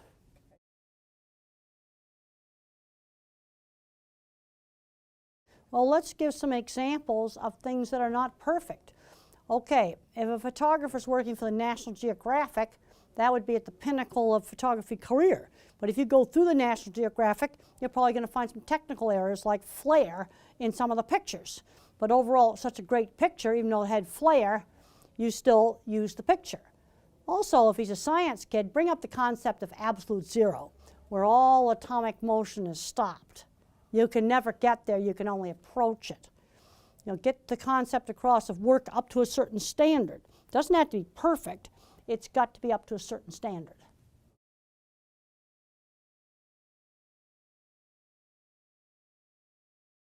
Well, when I was a young kid, there were expectations for doing things that other people want. It gets back to turn taking. I had to sit through church even though I thought it was boring. That's something the other members of the family wanted to do. And there were expectations for me not to be disruptive. And most of the time I behaved. And that's just one step beyond turn-taking in board games. You've got to learn to get your turn. Sometimes you get to pick out the movie, and other times brother or sister may pick out the movie we go to. Well, one of my really important teachers was Mr. Carlock, my science teacher. And he had interesting projects for me to do. And I worked on all kinds of stuff with optical illusions. And that actually helped me in some of my cattle work, because it made me pay attention to what the animals were seeing. And then doing interesting science projects got me motivated to study, because now I had a reason for studying. Studying was a way to get to a goal of becoming a scientist. This is where a good teacher really turns a student around.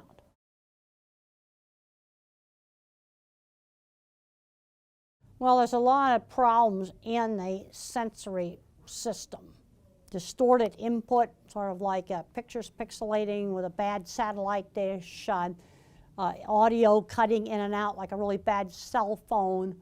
A lot of the sensory systems are not working normally. In my book, The Autistic Brain, I've got a whole big section in there on sensory issues. And there's an interesting new study that's come out called Environmental Enrichment is an Effective Treatment for Autism. Now, I want to make it very clear. This does not replace ABA or speech therapy. It is an adjunct. And what's done in this, and there's a paper you can get online called Environmental Enrichment's Effective Treatment for Autism. You stimulate two senses at the same time, like maybe you do an aromatherapy, a cinnamon, something like that, touch carpet. You always changing the pair of senses that you stimulate. And one of the senses is always one of the more primitive senses, smell, touch, or balance. So there's a lot of emphasis on 8 different aromatherapies, and the people were, children were evaluated baseline. Controls got ABA and speech therapy. Experimentals got this additional sensory therapy. And then after quite a few months, they evaluated them again, and the experimental group that had the treatment had significantly better behavior. This is a refereed scientific journal article, and it uses simple household things, very simple to do. Environmental enrichment is an effective treatment for autism. You can download it online. I'll tell you some things not to do. Don't say you went to sleep, because then the child might be afraid that you went to sleep. When I was very young, we were out for a walk and came across a very flat squirrel in the middle of the road that had been run over. And it was very clear that the squirrel could not be put back together again.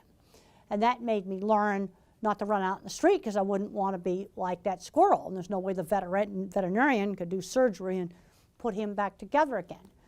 I mean, basically, death of a person, they are gone. They are gone.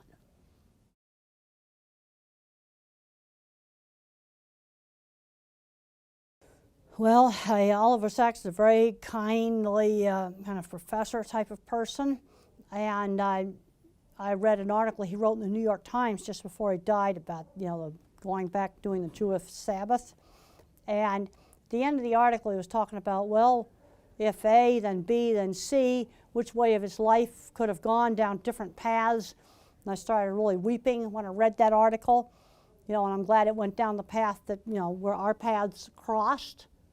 I could barely print it out, I was so upset. No, fortunately, he was writing right up until the end. And he's overall really satisfied with his life. Well, after the article appeared in the New Yorker magazine, shortly after that, an agent appeared that suggested that I ought to write a book. And that's what brought the book Thinking in Pictures into being.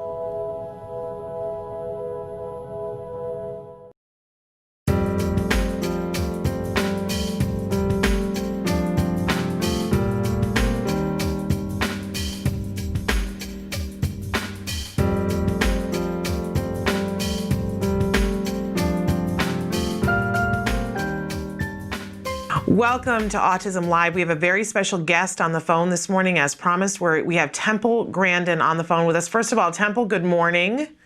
Good morning. How you doing? I'm good. I understand that you had a great deal of snow this morning. Oh, we had a horrible amount of snow last night. I gave a talk over in Greeley at the educational college, and the roads were just horrible coming back home. Wow. It's not supposed to happen at this time of the month in April, is it? In the beginning of April, maybe, but Craziness. Well, Temple, we have so many questions for you. It's kind of overwhelming. We put out a call to parents asking if there was anything that they wanted to ask you and individuals who are on the spectrum. And we have so many questions. There's no way that we're going to get through all of them, but I want to get to as many as possible. So if it's okay with you. Why don't you try to pick out the questions where people may have had the same question, from several different people. And I've tried to do that in a couple of different things. Starting with the first question is, what was the most difficult thing that you've had to overcome during your teenage years, and how did you overcome it? Oh, teasing and bullying was absolutely the worst. And the only place where I was not teased and bullied was when I was horseback riding or doing Model Rocket Club or doing electronics lab. Those specialized interests were refuges away from teasing. Now, one of the problems we have today is today, if I had been out riding, they would have been texting me all kinds of horrible stuff like tape recorder and workhorse. Those were some of the names that they called me. Teasing was the worst possible thing. I can't emphasize enough the importance of getting these kids involved with shared interests, like electronics, school play, band, because those can be refuges from teasing. Okay, absolutely wonderful question. This is a great question that came in from a viewer. What do autistic people pay attention to when they are communicating with other people? Well, when I was young, I didn't even know about all the little subtle eye signals. I didn't even know they existed until I read about them in a book when I was 50 years old. And that's sort of like not knowing the language. Now today, there's so many educational materials that can teach people those things. Absolutely. But for younger kids, when you were younger and you didn't know about those things, what kinds of things did you pay attention to? Well, I could knew if somebody was laughing out loud or if somebody was mad. I certainly understood that. It was the subtle things that I did not understand. Yeah. Interesting. Was there something, though, were you somebody who looked at people's faces, or did you just listen to the tone of their voice before you knew about those subtle things? Well, the only subtle sign that I picked up was tone of voice. Okay. And when I was getting my business started, I would sometimes call up clients, and if they had a little whine in their voice, then I knew that maybe they weren't happy with me. And that's a subtle signal that animals pick up. If you went up to your dog and you went, "You're a horrible dog," and you said it like that, he'd wag his tail. Yes. Because he's going to be cueing into the tone of voice. Right. Very fascinating. Okay, so tone of voice then is probably really important, especially when you're working with younger kids. Yes. Okay, interesting. All right, a little bit more specific question here. My 5-year-old is high-functioning autistic. When he gets agitated, for example, his sister takes his toy, he thumps himself in his head and his face. What can I do to make him use his words? And they wrote, P.S. Your life story was an awakening for me. I understood my boy so much more, so thank you. Well, that's really good. I'm glad that they understood him better. One of the things we've got to do is teach kids about turn taking, because I was reading some research where some of the executive function problems can be improved with the kid has to learn how to inhibit a response. And I was taught turn taking with the Parcheesi board. Also, I had to learn that you've got to give those dice a fair shake. And I was always encouraged to speak.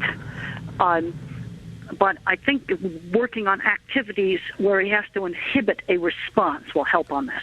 Absolutely. I think board games are absolutely great. I'm a fan of board games, too. We taught my son so many different life skills using board games, and it was very reinforcing. They really helped me. Well, and Parcheesi was your favorite one? Well, you see, right after the war, when I was 2.5 years old, the children's board games just did not exist. Oh. And so the checkers was too hard, and so my mother got the two easiest grown-up games, and they were Parcheesi and Chinese checkers that you play with the marbles. Right. And the Parcheesi board was the main board game that was used with me when I was very, very young. Wow. Do you still play board games, Temple? No, I don't now, but I really recommend them for little kids. The other thing is, back in the 50s, things that were really fun, you had to do with other kids. Because when I was a little older, I got a table hockey set, and that was my favorite thing. But you have to play that with somebody else. Yeah. That's a really good point, because a lot of games now, kids get to isolate with computer games and things and be by themselves. Even if they're chatting with somebody else, they're very isolated while they're doing it. Well, I think we've got to be doing more activities involving turn-taking and playing with other kids in the real world. Now, something like a Wii. Okay, if you do tennis doubles on the Wii, yes, that is doing something. So I'm not anti-technology. Right. So let's do things where the kids have to interact in real life. It could be with an electronic game. You can get electronic Scrabble now. You can play that, with two kids playing it on electronic on a phone. Yes. But I want the kids interacting in the real world together. They have got to learn those social skills. Absolutely. And if you can use an electronic device, fine. But I want them taking turns with that thing that's on the phone. Okay, great. Interesting that you brought up technology, because our next question was about getting equipment and technology and finding funding for it. And they wanted to know if you're aware of any grants or insurance that would help to cover that. We're looking for an iPad, since it has apps that can help with speech issues and task management. Well, one of the things now is old iPads can probably be bought very, very cheaply on eBay. The iPad 1 is going to work just fine. Now, I know the Go is kind of pricey, but I think if you look around, you can find other apps that are free. Yes. Also, for older kids and high-functioning kids, there's fabulous free college courses online. Yes. Things like Coursera, edX, and Udacity, and Khan Academy. Absolutely. You gave me some great advice about that for my son. We actually wrote a blog about it on our site, listing all those things that you had told me for my son. If people are interested, they can go to our blog to find that. How many hits did you get on that stuff? You know what? That's a really good question, and I'll have to look that up for you, because I don't know off the top of my head. But I will find that out and let you know, Temple, because it was really good information. Yes, because it's... Okay, let's do some more questions. Yes, absolutely. We had a lot of questions about sensory issues. One in particular, my 9-year-old has a lot of sensory issues that cause her to flap her hands and jump up and down when she's excited. Is there a way we can help her to control these overstimulations? Well, I think working with an OT, there's a number of different sensory activities that can help reduce this, things like deep pressure, slow swinging. Another thing that helps is just heavy work. I think one of the reasons why I liked cleaning the horse stalls so much when I was 15 is that the heavy work helped to calm down my nerves. Interesting. And lots of exercise also helps. Other things, fish oil supplements.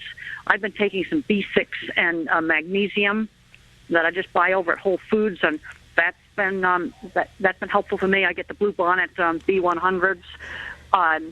Let's get 10 tons of sugar out of the diet. Yeah. And I found myself, I've got to have some animal protein in the morning, otherwise I just cannot function. Interesting. But work with a good OT that's trained in sensory activities. Also, what was done with me, I was allowed to have an hour after lunch where I could just veg out and spin things. But then there were other places where it was not allowed, like the dinner table or in the classroom.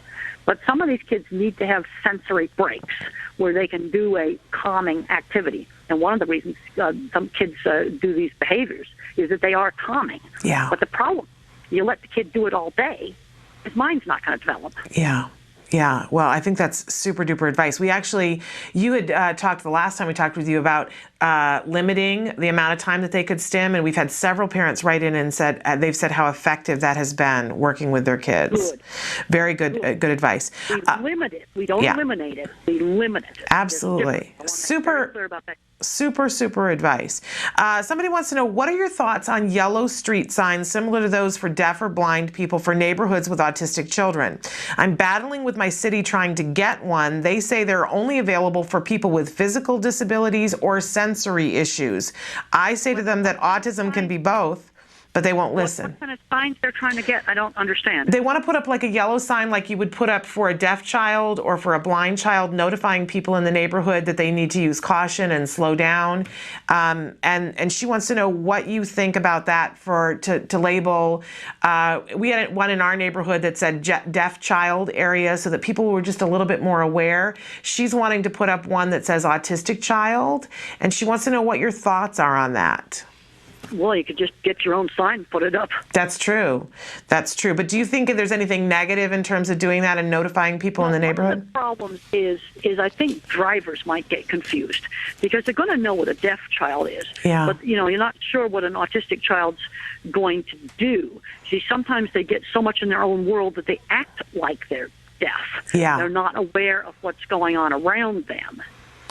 And so maybe if the concern is that the child elopes, maybe they need to put up a deaf child sign. I think what she's concerned about is safety. Just put up a sign, something, I know that a lot of people don't like the word handicapped, but I'm looking at drivers, Yes. going down a street. For them to I think they're understand. going to react better to a sign that said handicapped child, caution, than autistic child, because they're not going to know how to react to that. Okay. Because, you don't know who's driving down that street. Great.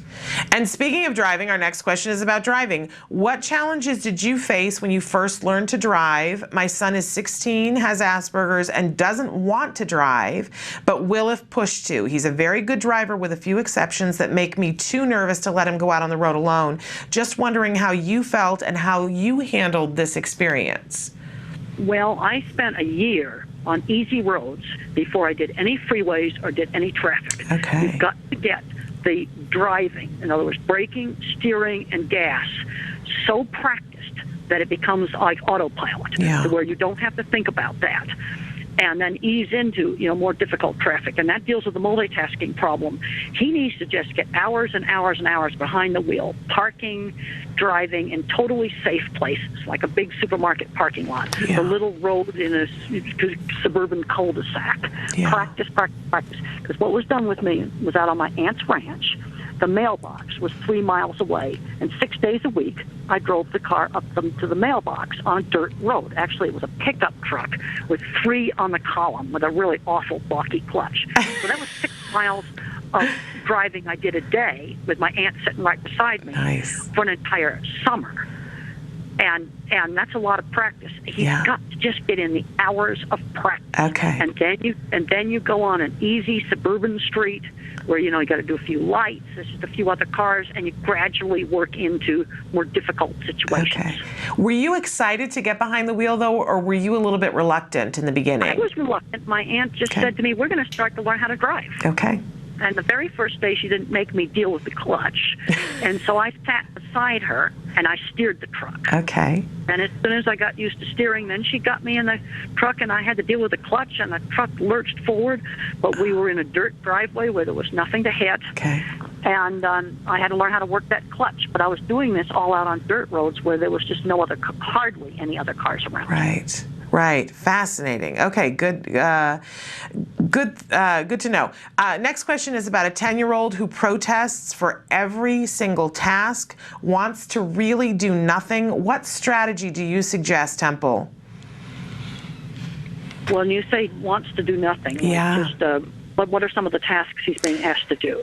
Well, and she doesn't go into any further detail on that, but we do have a couple of other questions that have to do with this too, of children who just really want to sit and veg, that they're, being asked to get dressed, asked to go to school, asked to go outside and play, asked to engage in an activity, and it's not even that they're wanting to play video games, they just want to veg. And well, some of this is really, really high anxiety. Okay. Because I can remember one time getting into big panic attacks and wanting to just stay in my room and not do anything. My mother would just come and get me out. Okay. There was one thing, they weren't going to let me be a recluse in my room. Yeah. Just wasn't going to be allowed. And when I was at the boarding school and I was not doing very much studying, I was doing a lot of horse stall cleaning.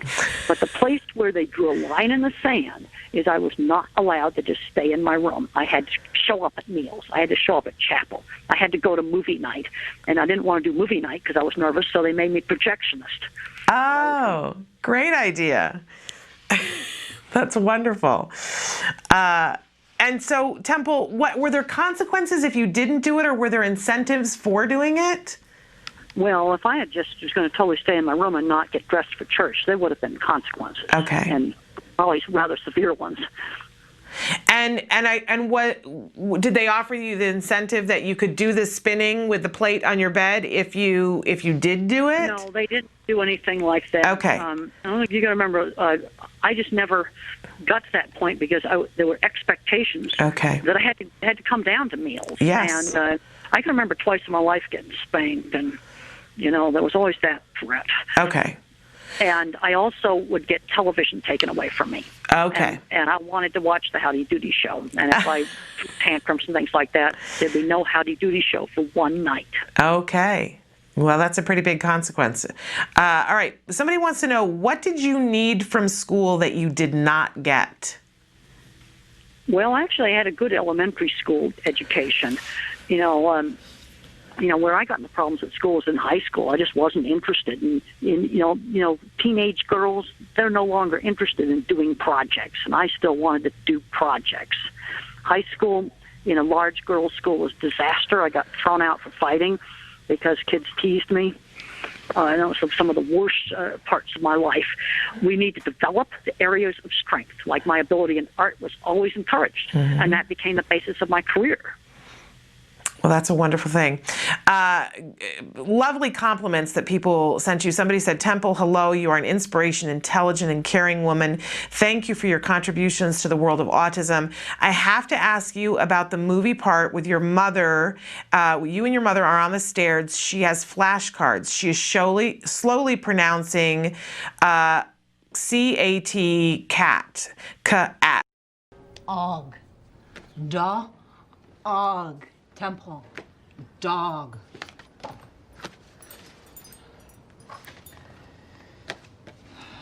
Temple.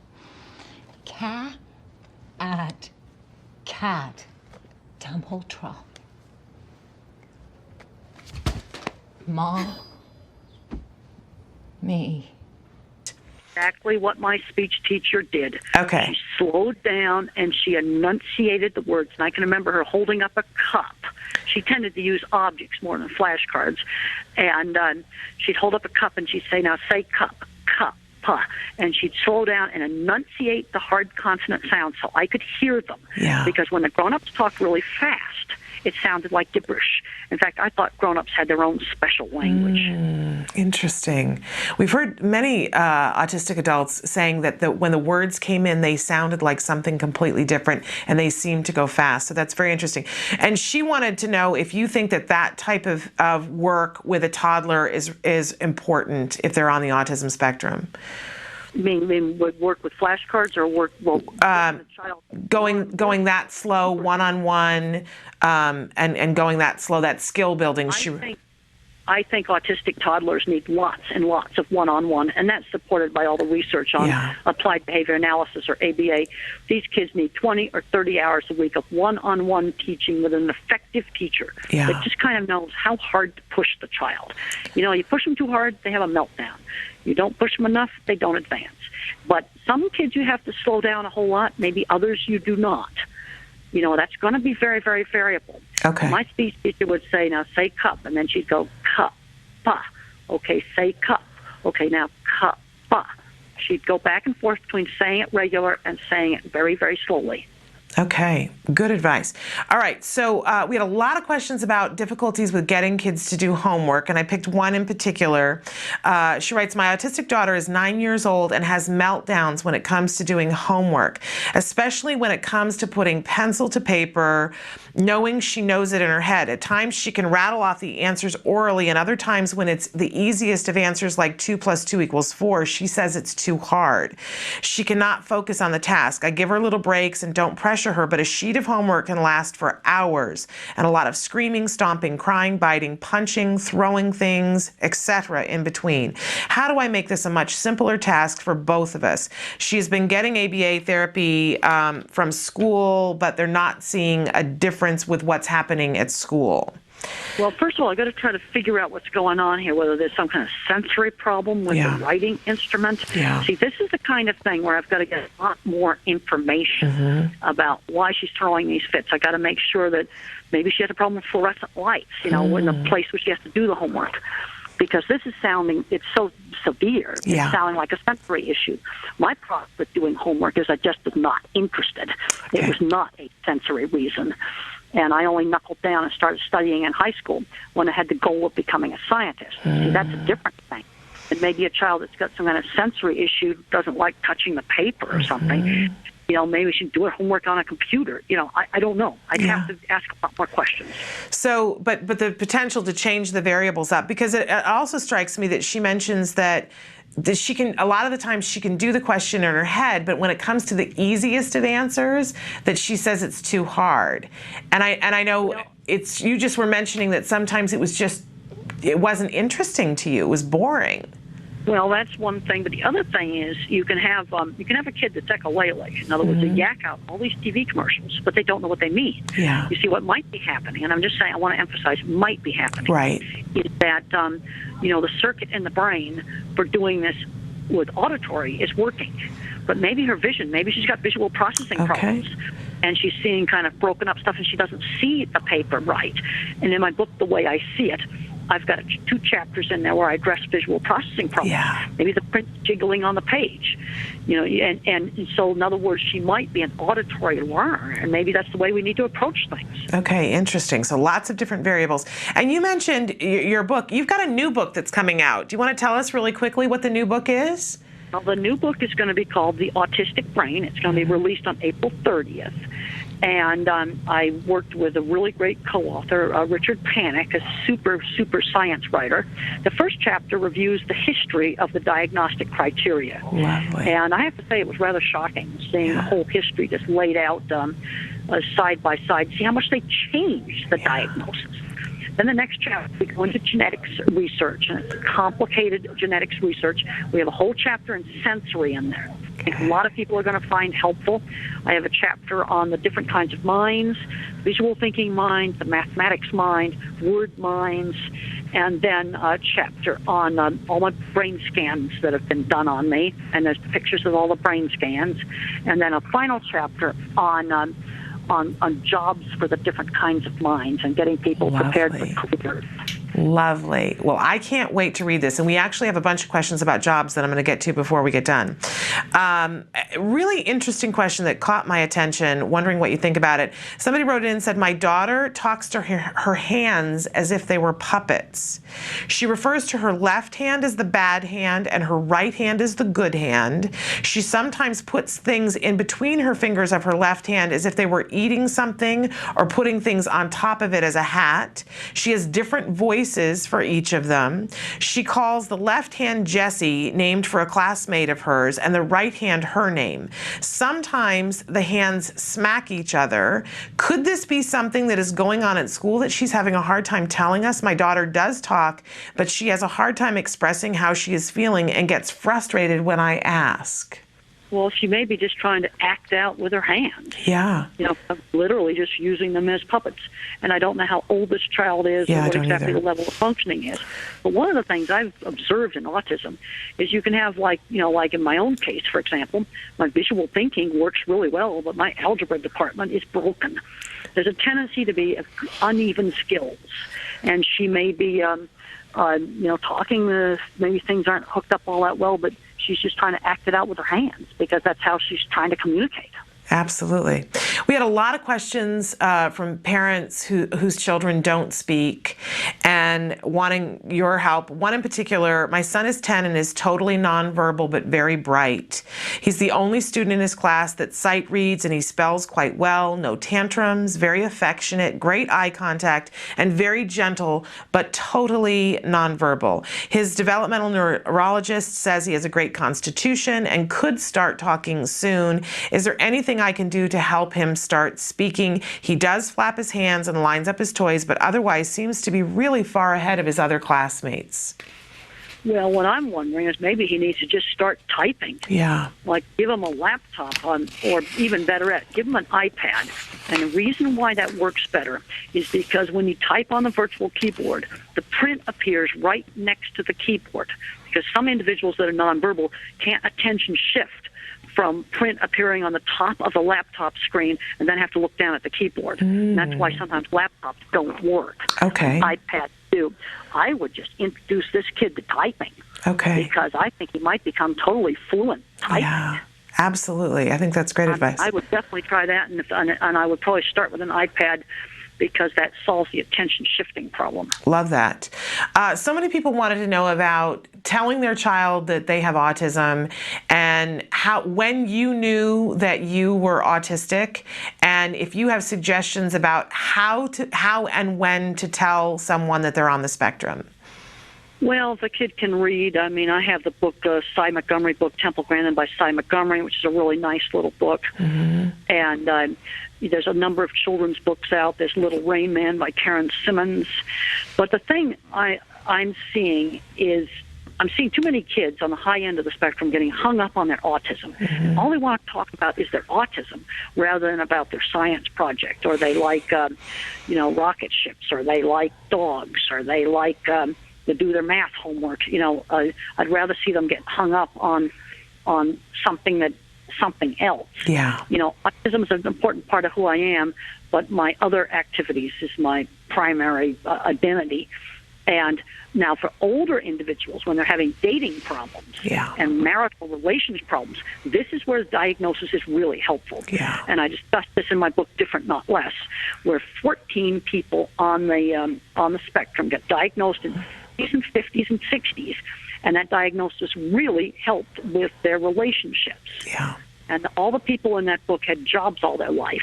But I'm seeing too many smart kids getting so hung up on autism that they're not learning how to work. And I think this is a really serious problem. Yeah. And when I was 13 years old, I had a mother arranged a little job for me, selling clothes for seamstress. When I was 15, I was cleaning horse stalls. When I was 16, I was doing carpentry work, shingling the barn roof, painting signs for our school events. Mm-hmm. I had lots of work experience. Absolutely. How old were you when you first knew the word autism? Probably end of elementary school. Okay. And was it your mom who talked to you about it? Yes. And how did she explain it to you, Temple? Well, you see, this is the thing. You got to remember the era that I live in. Yeah. And there was no autism materials. There's no books or nothing that she could explain to me. Just explained that my brain was kind of different. And none of the materials that are available now were available. There were no support groups. Yeah, but in a way, we all look at you and you've done so well, and clearly she explained it to you so that it was something that was different. And of course, we know that it was important for your mom to know that you were different but equal, not less. Different but not less, as you've said. The other thing that was done with me is things I was good at was encouraged, but I wasn't praised for every little tiny thing that I did. When I was around 3rd or 4th grade, I made a beautiful clay horse, and that was praised. Yeah. And when I did a very nice watercolor of a beach, that was put in a professional frame and hung on the wall with the professional pictures. But every little piece of art I brought home, crummy little thing I brought home from school, I can remember an ashtray I made in the 1st grade. It was, I know it's politically incorrect now to make ashtrays, but that was a 1st grade project. Yes. It's probably not worthy of praise. But when I did something really good, then she really praised it. Okay. So you knew when you did something well because she saved the praise for that. She saved the praise for the really good stuff. Okay. You brought up the whole idea of romance and relationships, and we had a lot of people writing in for advice about that. One mom in particular who said, my son is 17 and I would like to know... Oh, no, I'm sorry. That's another one. How can I help my 20-year-old son with autism meet a girl or at least a companion? There is no hurry, of course, as he is anxious and afraid to deal with such an issue. He already works, drives, and manages his bank account, helps pay his bills, etc. There are times that he would like to have someone his own age to go to movies with and or travel with. And we had lots of people who wrote in, Temple, and said, how do we help our teenagers and our young adults to meet people with like interests for the potential for romance? Well, I think we've got to get involved with the shared interests. I mean, I know a lady named Jennifer Myers, and she's got a very nice book on learning life skills. And Jennifer met her husband at a science fiction convention. That's an example of shared interests. Yeah. They're both computer people. Or they met each other at a historical reenactment society. Get involved with events where you get these intense shared interests. Yeah. And that's where you can find a soulmate. Most of my friends are involved with autism, animal behavior, or scientific stuff. And so you have your core group of friends that shared interests. That's right. So get your son involved with, first thing I'd ask that mom is, what's your son interested in? Yeah. What's your son doing at work? Does he really like his work? Obviously if his work was janitor work, I don't think you want to have shared interest in that. But let's say he worked for a computer company or he worked for, something else, something a bit more interesting, there might be a shared interest there. Okay. But that's where things are going to be the best. It could be an art group. It could be a drama group. It could be a choir, a church choir. It could be all. So then maybe you do other singing things together. Okay, great. And would you say that because we also had people with younger kids writing in saying, how do I work on friendships without the romance? So would the same thing apply to the younger kids as well? Okay. Same thing. Shared interests. And the other thing we've got to work on is the turn taking. Yeah. And the kid not totally monopolizing the conversation. Like there's kind of a good rule of, I got fixated on things like carnival rides. Well, okay, I only tell that story twice, because I go on and on about that and just drive people completely crazy. It's the same thing, shared interests. Okay, wonderful. Somebody wrote in, you were talking about algebra just a second ago. They were wanting to know, they had heard you talking and saying that there was one type of math that was particularly difficult, if not impossible, for people with autism. Other people wrote in and said that wasn't quite exactly right, that you mentioned that you're not good with algebra, but they want to know, would that be true of all people with autism? And it seems like a lot of our viewers were concerned about math problems that are considered word problems, that their children are having difficulty with those. Problems. I have a problem with word problems because you've got to sequence information, and I just don't get a lot of the word problems. But when it comes to things like algebra, it was horrible for me as a visual thinker. But there's other kids on the autism spectrum, they do algebra just fine. Yeah. So it's very variable. Okay. The pattern I tend to see, and I have a whole chapter on this in the Autistic Brain book, is I'm a photorealistic visual thinker. I can visualize things photorealistically in my head. I have trouble with algebra. Then you have another kind of kid. He's a math genius. He's good at everything in math, but may have trouble with reading. And then you got a kid that's a word kid, and he'll know everything about his favorite movies or about, cars or whatever his interest is. Math skills just average, not a visual thinker. And then you've got others that are an auditory learner, and they learn everything through their ears, and they are not a visual thinker, and so often they have visual processing problems. So key is figuring out which one of those areas your child fits into, which will help you to know how to address issues. Well, and the thing is you can get mixtures of these things, too. But those are definitely, you can get mixtures. Okay. But it's very, very variable. But there is a tendency to be good at one thing and bad at something else. That seems to be kind of universal, the uneven skills when you get on the higher end of the spectrum. Okay, awesome. We had a lot of questions about your mom, your awesome mom. Somebody in particular wanted to know, what do you think your mother would say is the single most important thing she focused on when raising you? Well, she just focused on, she had a good sense of stretching me. She just knew how hard she could push. Push too hard to get a tantrum, but she was always stretching me just a little bit outside my comfort zone. I'm seeing too many kids that are kind of coddled too much, and they aren't learning how to shop and things like that. Now, obviously, no surprises. Surprises cause panic. You absolutely cannot have sudden surprises. Okay. But she kind of just knew just how to kind of stretch me and get me to develop. Okay, awesome. What an awesome lady your mom is. Somebody else wants to know, do you have strategies that you have found successful in working through emotional highs and emotional lows? Well, a lot of that's been controlled now with antidepressant medication. When I got to be a teenager, I had a horrible time with constant panic attacks and anxiety, and that is controlled with antidepressant medication. Okay. And, I have a lot of information on medication in the Way I See It book and Thinking in Pictures. Oh, there's way too many medications given out to little kids like candy. But for me, a low dose of an antidepressant stops the anxiety. Okay. And you've got to use very, very low doses, because if you use too high a dose, you're going to get agitation and insomnia. I've had probably 100 parents say to me, oh, he did just wonderful on a low dose of Prozac, and we doubled it, and it was just horrible. Okay. He should have stayed on the low dose. And we had a lot of questions that came in about medication, those sorts, and people were wanting to know, how do you feel about prescription medications versus homeopathic medications for anxiety, if you have any preference? Well, I think we need to get rid of all this fighting between the alternative and regular medication. In very young children, I definitely want to avoid heavy-duty drugs with bad side effects, like the antipsychotics, like Risperdal or Abilify. I want to try to avoid those in young kids. Let's do some of the diets first. Those help a subset of kids. Dairy-free, wheat-free, maybe try some B vitamins and some magnesium. Fish oil supplements have a good effect on the brain. Not eating a ton of sugar, getting plenty of exercise. Let's do some of those things first. But there are some older kids and adults that are going to need some careful, conservative use of medication. And I recommend that you read Thinking in Pictures and my second edition of my Way I See It book.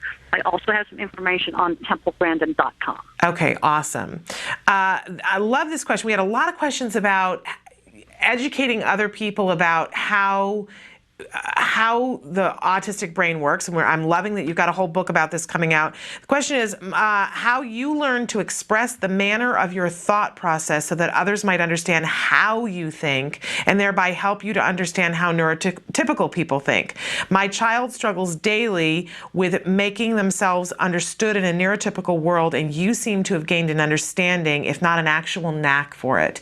And I do think, Temple, I have to say that I think there are so many things about you that are wonderful, but one of the greatest gifts I feel as a parent that you do give us that insight, and you've shown us actually visually how your brain works, and it's so eye-opening. How can we help our other kids to be able to show us how their brain works? Well, first of all, when I was very young, I didn't know that other people didn't think in pictures. Right. And one of the mistakes I made when I wrote Thinking in Pictures was just thinking everybody on the autism spectrum thinks in pictures, which is not true. And then I started, reading more and more stuff and learning more and more things and questioning people about how they think. I realized how my thinking was different. And there's going to be a whole chapter in the new book just on this whole, different ways people think. I find this to be a very fascinating subject. And I've read other self-reports. I have found that, some of the brain research and some of the self-reports were some of the best things that I read. Now, how can you tell if your little kid what kind of mind he has? It usually doesn't show up until 3rd or 4th grade, 8 or 9 years old. Okay. That is when I did my really good artwork, and my visual thinking showed up as artwork. Things like making a very nice clay horse, for example, and drawing. And you want to encourage the kid to draw lots of other things. If the kid's good at math, that's going to show up, in 3rd or 4th grade. Kid's good at reading, that's going to show up. First of all, what subject is a kid good at? Does a kid like to build with Legos? That's going to be both the visual thinkers and the mathematical thinkers. And then the word kids don't usually care about Legos. Interesting, very interesting, because I hear my kid in there. That's a wonderful thing. Okay, we have a question about dealing with when a child is perseverating on something, because, and of course I've lost it on the list here, but a parent who wrote in said when their child perseverates on something that it raises their anxiety. And what advice would you give to the parent about dealing with the child's perseveration? Do they stop it or let it be? And then if they're going to let the child continue to perseverate on something, how do they deal with their own anxiety having to do with it? Well, what was done with my perseveration was allowed to have an hour after lunch where I could spin things. And other times it was not allowed. Dinner table, not allowed. So I think it's okay to give a child some times in the day where he can do some of this perseveration stuff. And then you have other times in the day where it's not allowed, like church and school and classroom. I think it's just fine when the kid gets home from school. He could have an hour to decompress and calm down and perseverate, maybe even play a video game for an hour. But then then after an hour, then I want to stop it. And then for the parent who's feeling the anxiety when their child is perseverating, any advice on that, Temple? Well, I would just tell them that if you limit it, not to worry about it. Okay. They do these things to calm down. And I think it's best to allow some scheduled time where some of this stuff is allowed, and then other times we don't do it, like at the table, for example. Right. I love this question. I can't wait to hear your answer. Somebody wrote in, with your ability to see details, do you have any ideas or solutions for how Colorado can conserve or channel our water to be of better use for our crops?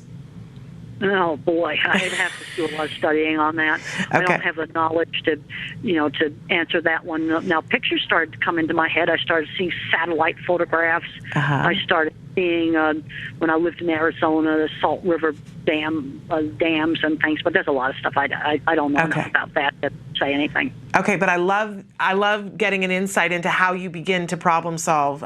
Very fascinating. Well, the first pictures that came into my head were satellite photos that show rivers. Fascinating. A lot of people interested in your schooling. One person in particular who wrote it and said that they also attended the Hampshire Country School in New Hampshire from 78 to 81. That was the same private school that you attended. They want to know what you would have been gone by that point. And they want to know, did you know Miss Adelaide Patey, the director of the school? Oh, absolutely, I did. Adelaide was there, and then Henry Patey was there. Oh, yes, I knew Adelaide Patey really, really well. Wonderful. I'm sure they'll be thrilled to hear that. Lots of questions about finding jobs for kids that are on the spectrum and making sure that it's something that keeps their interest, and in particular about what to do earlier to get a child ready with job skills before they reach the age of 20. I think we need to start with 13-year-olds.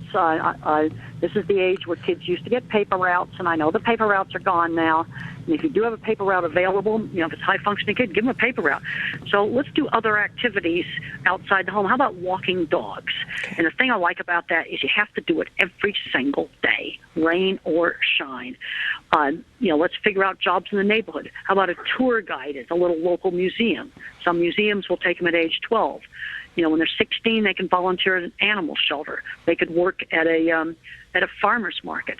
They could make PowerPoints for business people. They could fix computers for local businesses. These are things that parents need to just set up in the community with little local businesses to get kids doing things. They've got to learn the discipline of work, and I think it needs to start at 13. Wow. But I also think it's never too late to start. I mean, you might have a 22-year-old that's been sitting around. We've got to get him out of the house, and he's got to start doing things. I talked to some parents the other day. Dad owned a store, and their son had problems with the cash register, very old-fashioned cash register. I said, Dad, why don't you buy a scanner? Because there's problems there with multitasking. Let's just buy a scanner. They're not that expensive now. And then the 22-year-old's going to get his butt out of the house, and he's going to learn how to use the scanner, and that's not going to tax multitasking. Because the problem that you have is long strings of verbal information are not remembered, and multitasking can be a real problem. Absolutely. Got a question from a friend. She says, I have an autistic friend. He's pretty social, but he can't read and doesn't have a job. His parents have a lot of money, and he doesn't need to worry about working. He has certain obsessions like Bigfoot and movie action figures. For the most part, his obsessions are fully supported. He's been on Bigfoot hunts and spends thousands of dollars on action figures every year. I'm just wondering if you feel that it's okay to be following the same interests he's had as a kid, or do you think he should be guided to try to learn and read into more adult areas of his life and pushed to do more things? He's never been... I think we have to do with fixations is we need to broaden them out. When I was very young, I drew constant horse heads all the time. Well, you've got to broaden that out. Okay, let's do the horse's stable. Let's draw a picture of a place where a horse might go. In other words, broaden it out. Okay, Bigfoot hunts. Well, let's learn about some of the woods and the habitat where Bigfoot lives. Start an interest in botany, maybe. You see how I'm making an associative link. Also, this kid should have been, learning some work skills. Now, I don't know exactly what his level of functioning is. That's something where I'd have to ask those parents some more questions. So I could think of a job that would be appropriate for his level of functioning. But I would definitely try to channel this into something else. And okay, we can go on a Bigfoot expedition, but then let's learn about some of the plants that are in that forest where you went on that expedition. Okay, so broaden it out. A lot of questions about schooling and recommendations for schooling. Some about, one in particular, my son has Asperger's and he's continually bored in school. Do you recommend homeschooling? I don't even know how old this child is. No, I know, and I don't either. I don't know anything about it. I would have to ask more questions. I was one of the teenagers that had to be taken out of a regular school. But if you homeschool a kid, you can't just let them become a recluse in the house. Right. They've got to be out. You've got to get lots of activities planned where they're out doing things. And if you're homeschooling high-functioning teenager, I think we need to get him a job outside the home. Okay, great. I love this one. Any advice you can give someone teaching an autistic child how to ride a horse? Oh, some kids do just great on a horse, and they oftentimes are a little bit afraid when they get on, but there's some nonverbal kids that said their first words on a horse. So there's something good about the rhythm and balancing. Now, I want to emphasize it's not for everybody. Yeah. Therapeutic riding is really wonderful for some kids and not appropriate for others. Same thing with service dogs. For some kids, it's absolutely the best thing. But there's other kids that are terrified of dogs because they never know when it's going to bark and hurt their ears. Right. So for one child, it's appropriate. For another child, it's not. Okay. Talking about math, and we talked about algebra a little bit, somebody wrote in and said, my 18-year-old son struggles with algebra too because he can no longer do the math in his head and hates calculators, working on them, but is excellent in chemistry, biology, principles of architecture, and construction. He wants to be a civil engineer. However, I don't know if the math is going to be a struggle and hold him back. Do you have any advice? Well, I couldn't do algebra, so I basically had to go into the field of industrial design. Okay. When you build projects, you have both the industrial design part, the art part, the architecture part, and unfortunately, a lot of universities require algebra. And the only way I got through college was back in '66, the required math class was finite math, which is matrices, probability, and statistics. And I get worried that this algebra requirement is going to block a lot of people. Now, if the problem doesn't want to use calculators, I'd like to try to figure out some way to get around that. I also find kids that cannot do algebra go to geometry and calculus just fine. There seem to be spotty skills. I've seen situations where the child was passing high-level physics and couldn't graduate from high school. I think one of the ways to get around this is to sign up for a few classes in the college in things you're good at and do so good that you get a professor interested in you, and there can be ways to get around some of these requirements.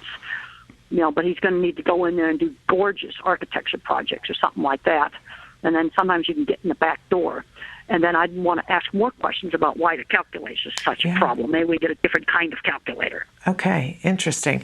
Lots of questions about music. Do you like music? Is music a comfort to you? And do you think music is a beneficial thing to teach individuals on the autism spectrum? Absolutely, yes. There are some kids that can learn to sing their words before they learn to speak them, because singing is on different circuits. So, yes, I think music definitely should be introduced to kids. There's some kids where high-pitched sounds are going to hurt the ears, so maybe flute might be a bad idea. Okay. There's others that don't like drums. Yes, I definitely, if they really like music, then go with it. Okay, and do you like music? Do you personally find it relaxing? Do you listen to music? Yes, I like to listen to some classical. I like Johnny Cash country, and there's certain kinds of pounding rock that I just hate. Okay. It's sort of like a jackhammer on my head, but a lot of music I like. Do you listen to music in the car when you're driving? Yes, I do. And Johnny Cash is your favorite? Yeah, that's one of my favorite CDs. I also really like Beatles. Oh, cool. Very, very cool.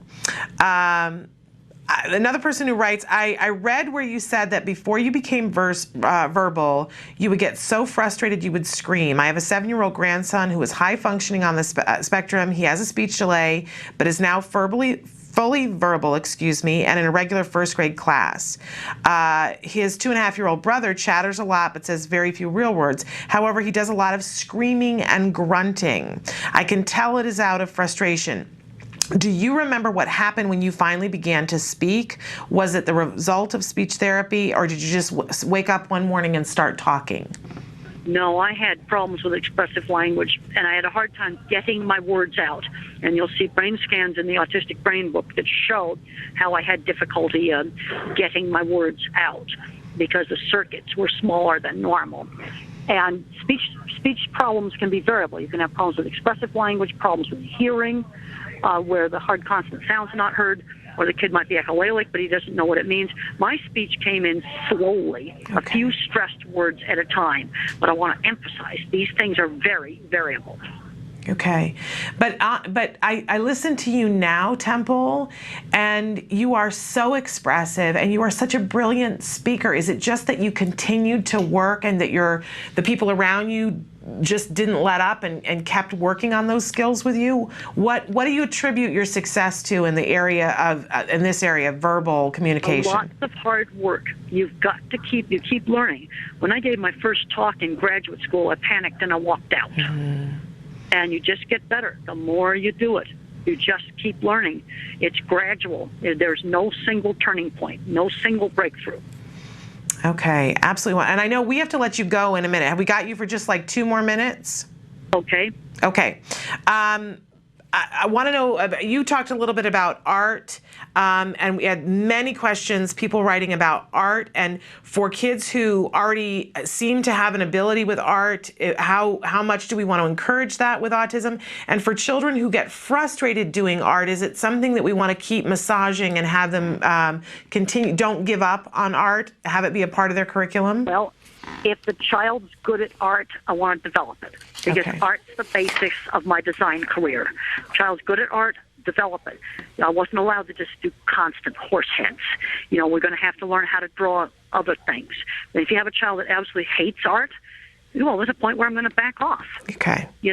Don't pound on the thing that they have difficulty with. Build on the area of strength. Build on the thing the child's good at with the goal of turning it into a career. Okay. A question about learning other languages. People wanted to know if you think that's terrible. They want to know if you studied Latin. I never studied Latin, but I got a D in French. Okay. But then on the other hand, you've got autistic kids that absolutely excel at language. Okay. This is where you get back to the uneven skills. Right. Some are going to be super good at this, and others are going to be super bad like me. Okay, we are out of time, but we appreciate you so much, Temple. You are an inspiration to all of us, and I know you got a lot of things to do to promote your book. Again, it's called The Autistic Brain, and it comes out on the 30th of April. Yes, and you can pre-order on Amazon now. Okay, great. So we want everybody to do that. We just absolutely adore you. We hope that once you're done promoting the book that we can have, because I have pages more of questions and pages more of praise that we might have to email to you, because so many people wanted to tell you how much they adore you, how much you've helped them with their children, and individuals who are on the spectrum, how much you've inspired them. So we thank you so much, Temple. Well, thank you, and I hope I've given some parents and teachers some insights today. You absolutely have. I can't emphasize enough the importance of good teachers and people that just worked with me. Well, we appreciate that, and I think you've given great advice for all of them. And I hope you can dig out from the snow. Okay, thank you so much. Take care. Thank you so much. Bye-bye. Okay. Yeah, bye.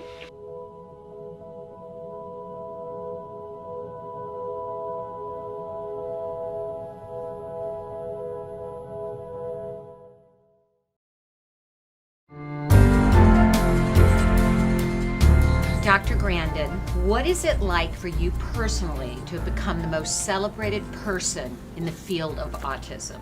Well, I feel it's a responsibility. I get a lot of emails and letters from young kids. In fact, at the last conference I was at, I got a whole envelope of letters from kids in an English class. What makes me pleased is I think I'm inspiring a lot of kids to succeed, because I want to see kids succeed. Now, one problem I'm seeing with some of the fully verbal kids is they're not getting stretched enough. I see kids coming up to me at conferences where nobody's taught them how to shake hands. See, when I was a young child, I had to be party host at my mother's parties. I had to shake hands, say please and thank you, have table manners, learn how to shop. And I'm seeing too many situations where they aren't learning those basic skills. Yeah, so you really think they need the basic skills that every child should learn? Yes. Now, in the 50s, every child was taught social skills in a much more structured way. And today, that's not the case. Now, the so-called normal kids, they pick it up, but the autistic kids have got to be taught, and that's not being done enough. What kind of preconceptions, though, do you think most people have about relating to those with ASD? Autism is a really big spectrum. You're going all the way from Silicon Valley down to somebody with a lot of intellectual challenges.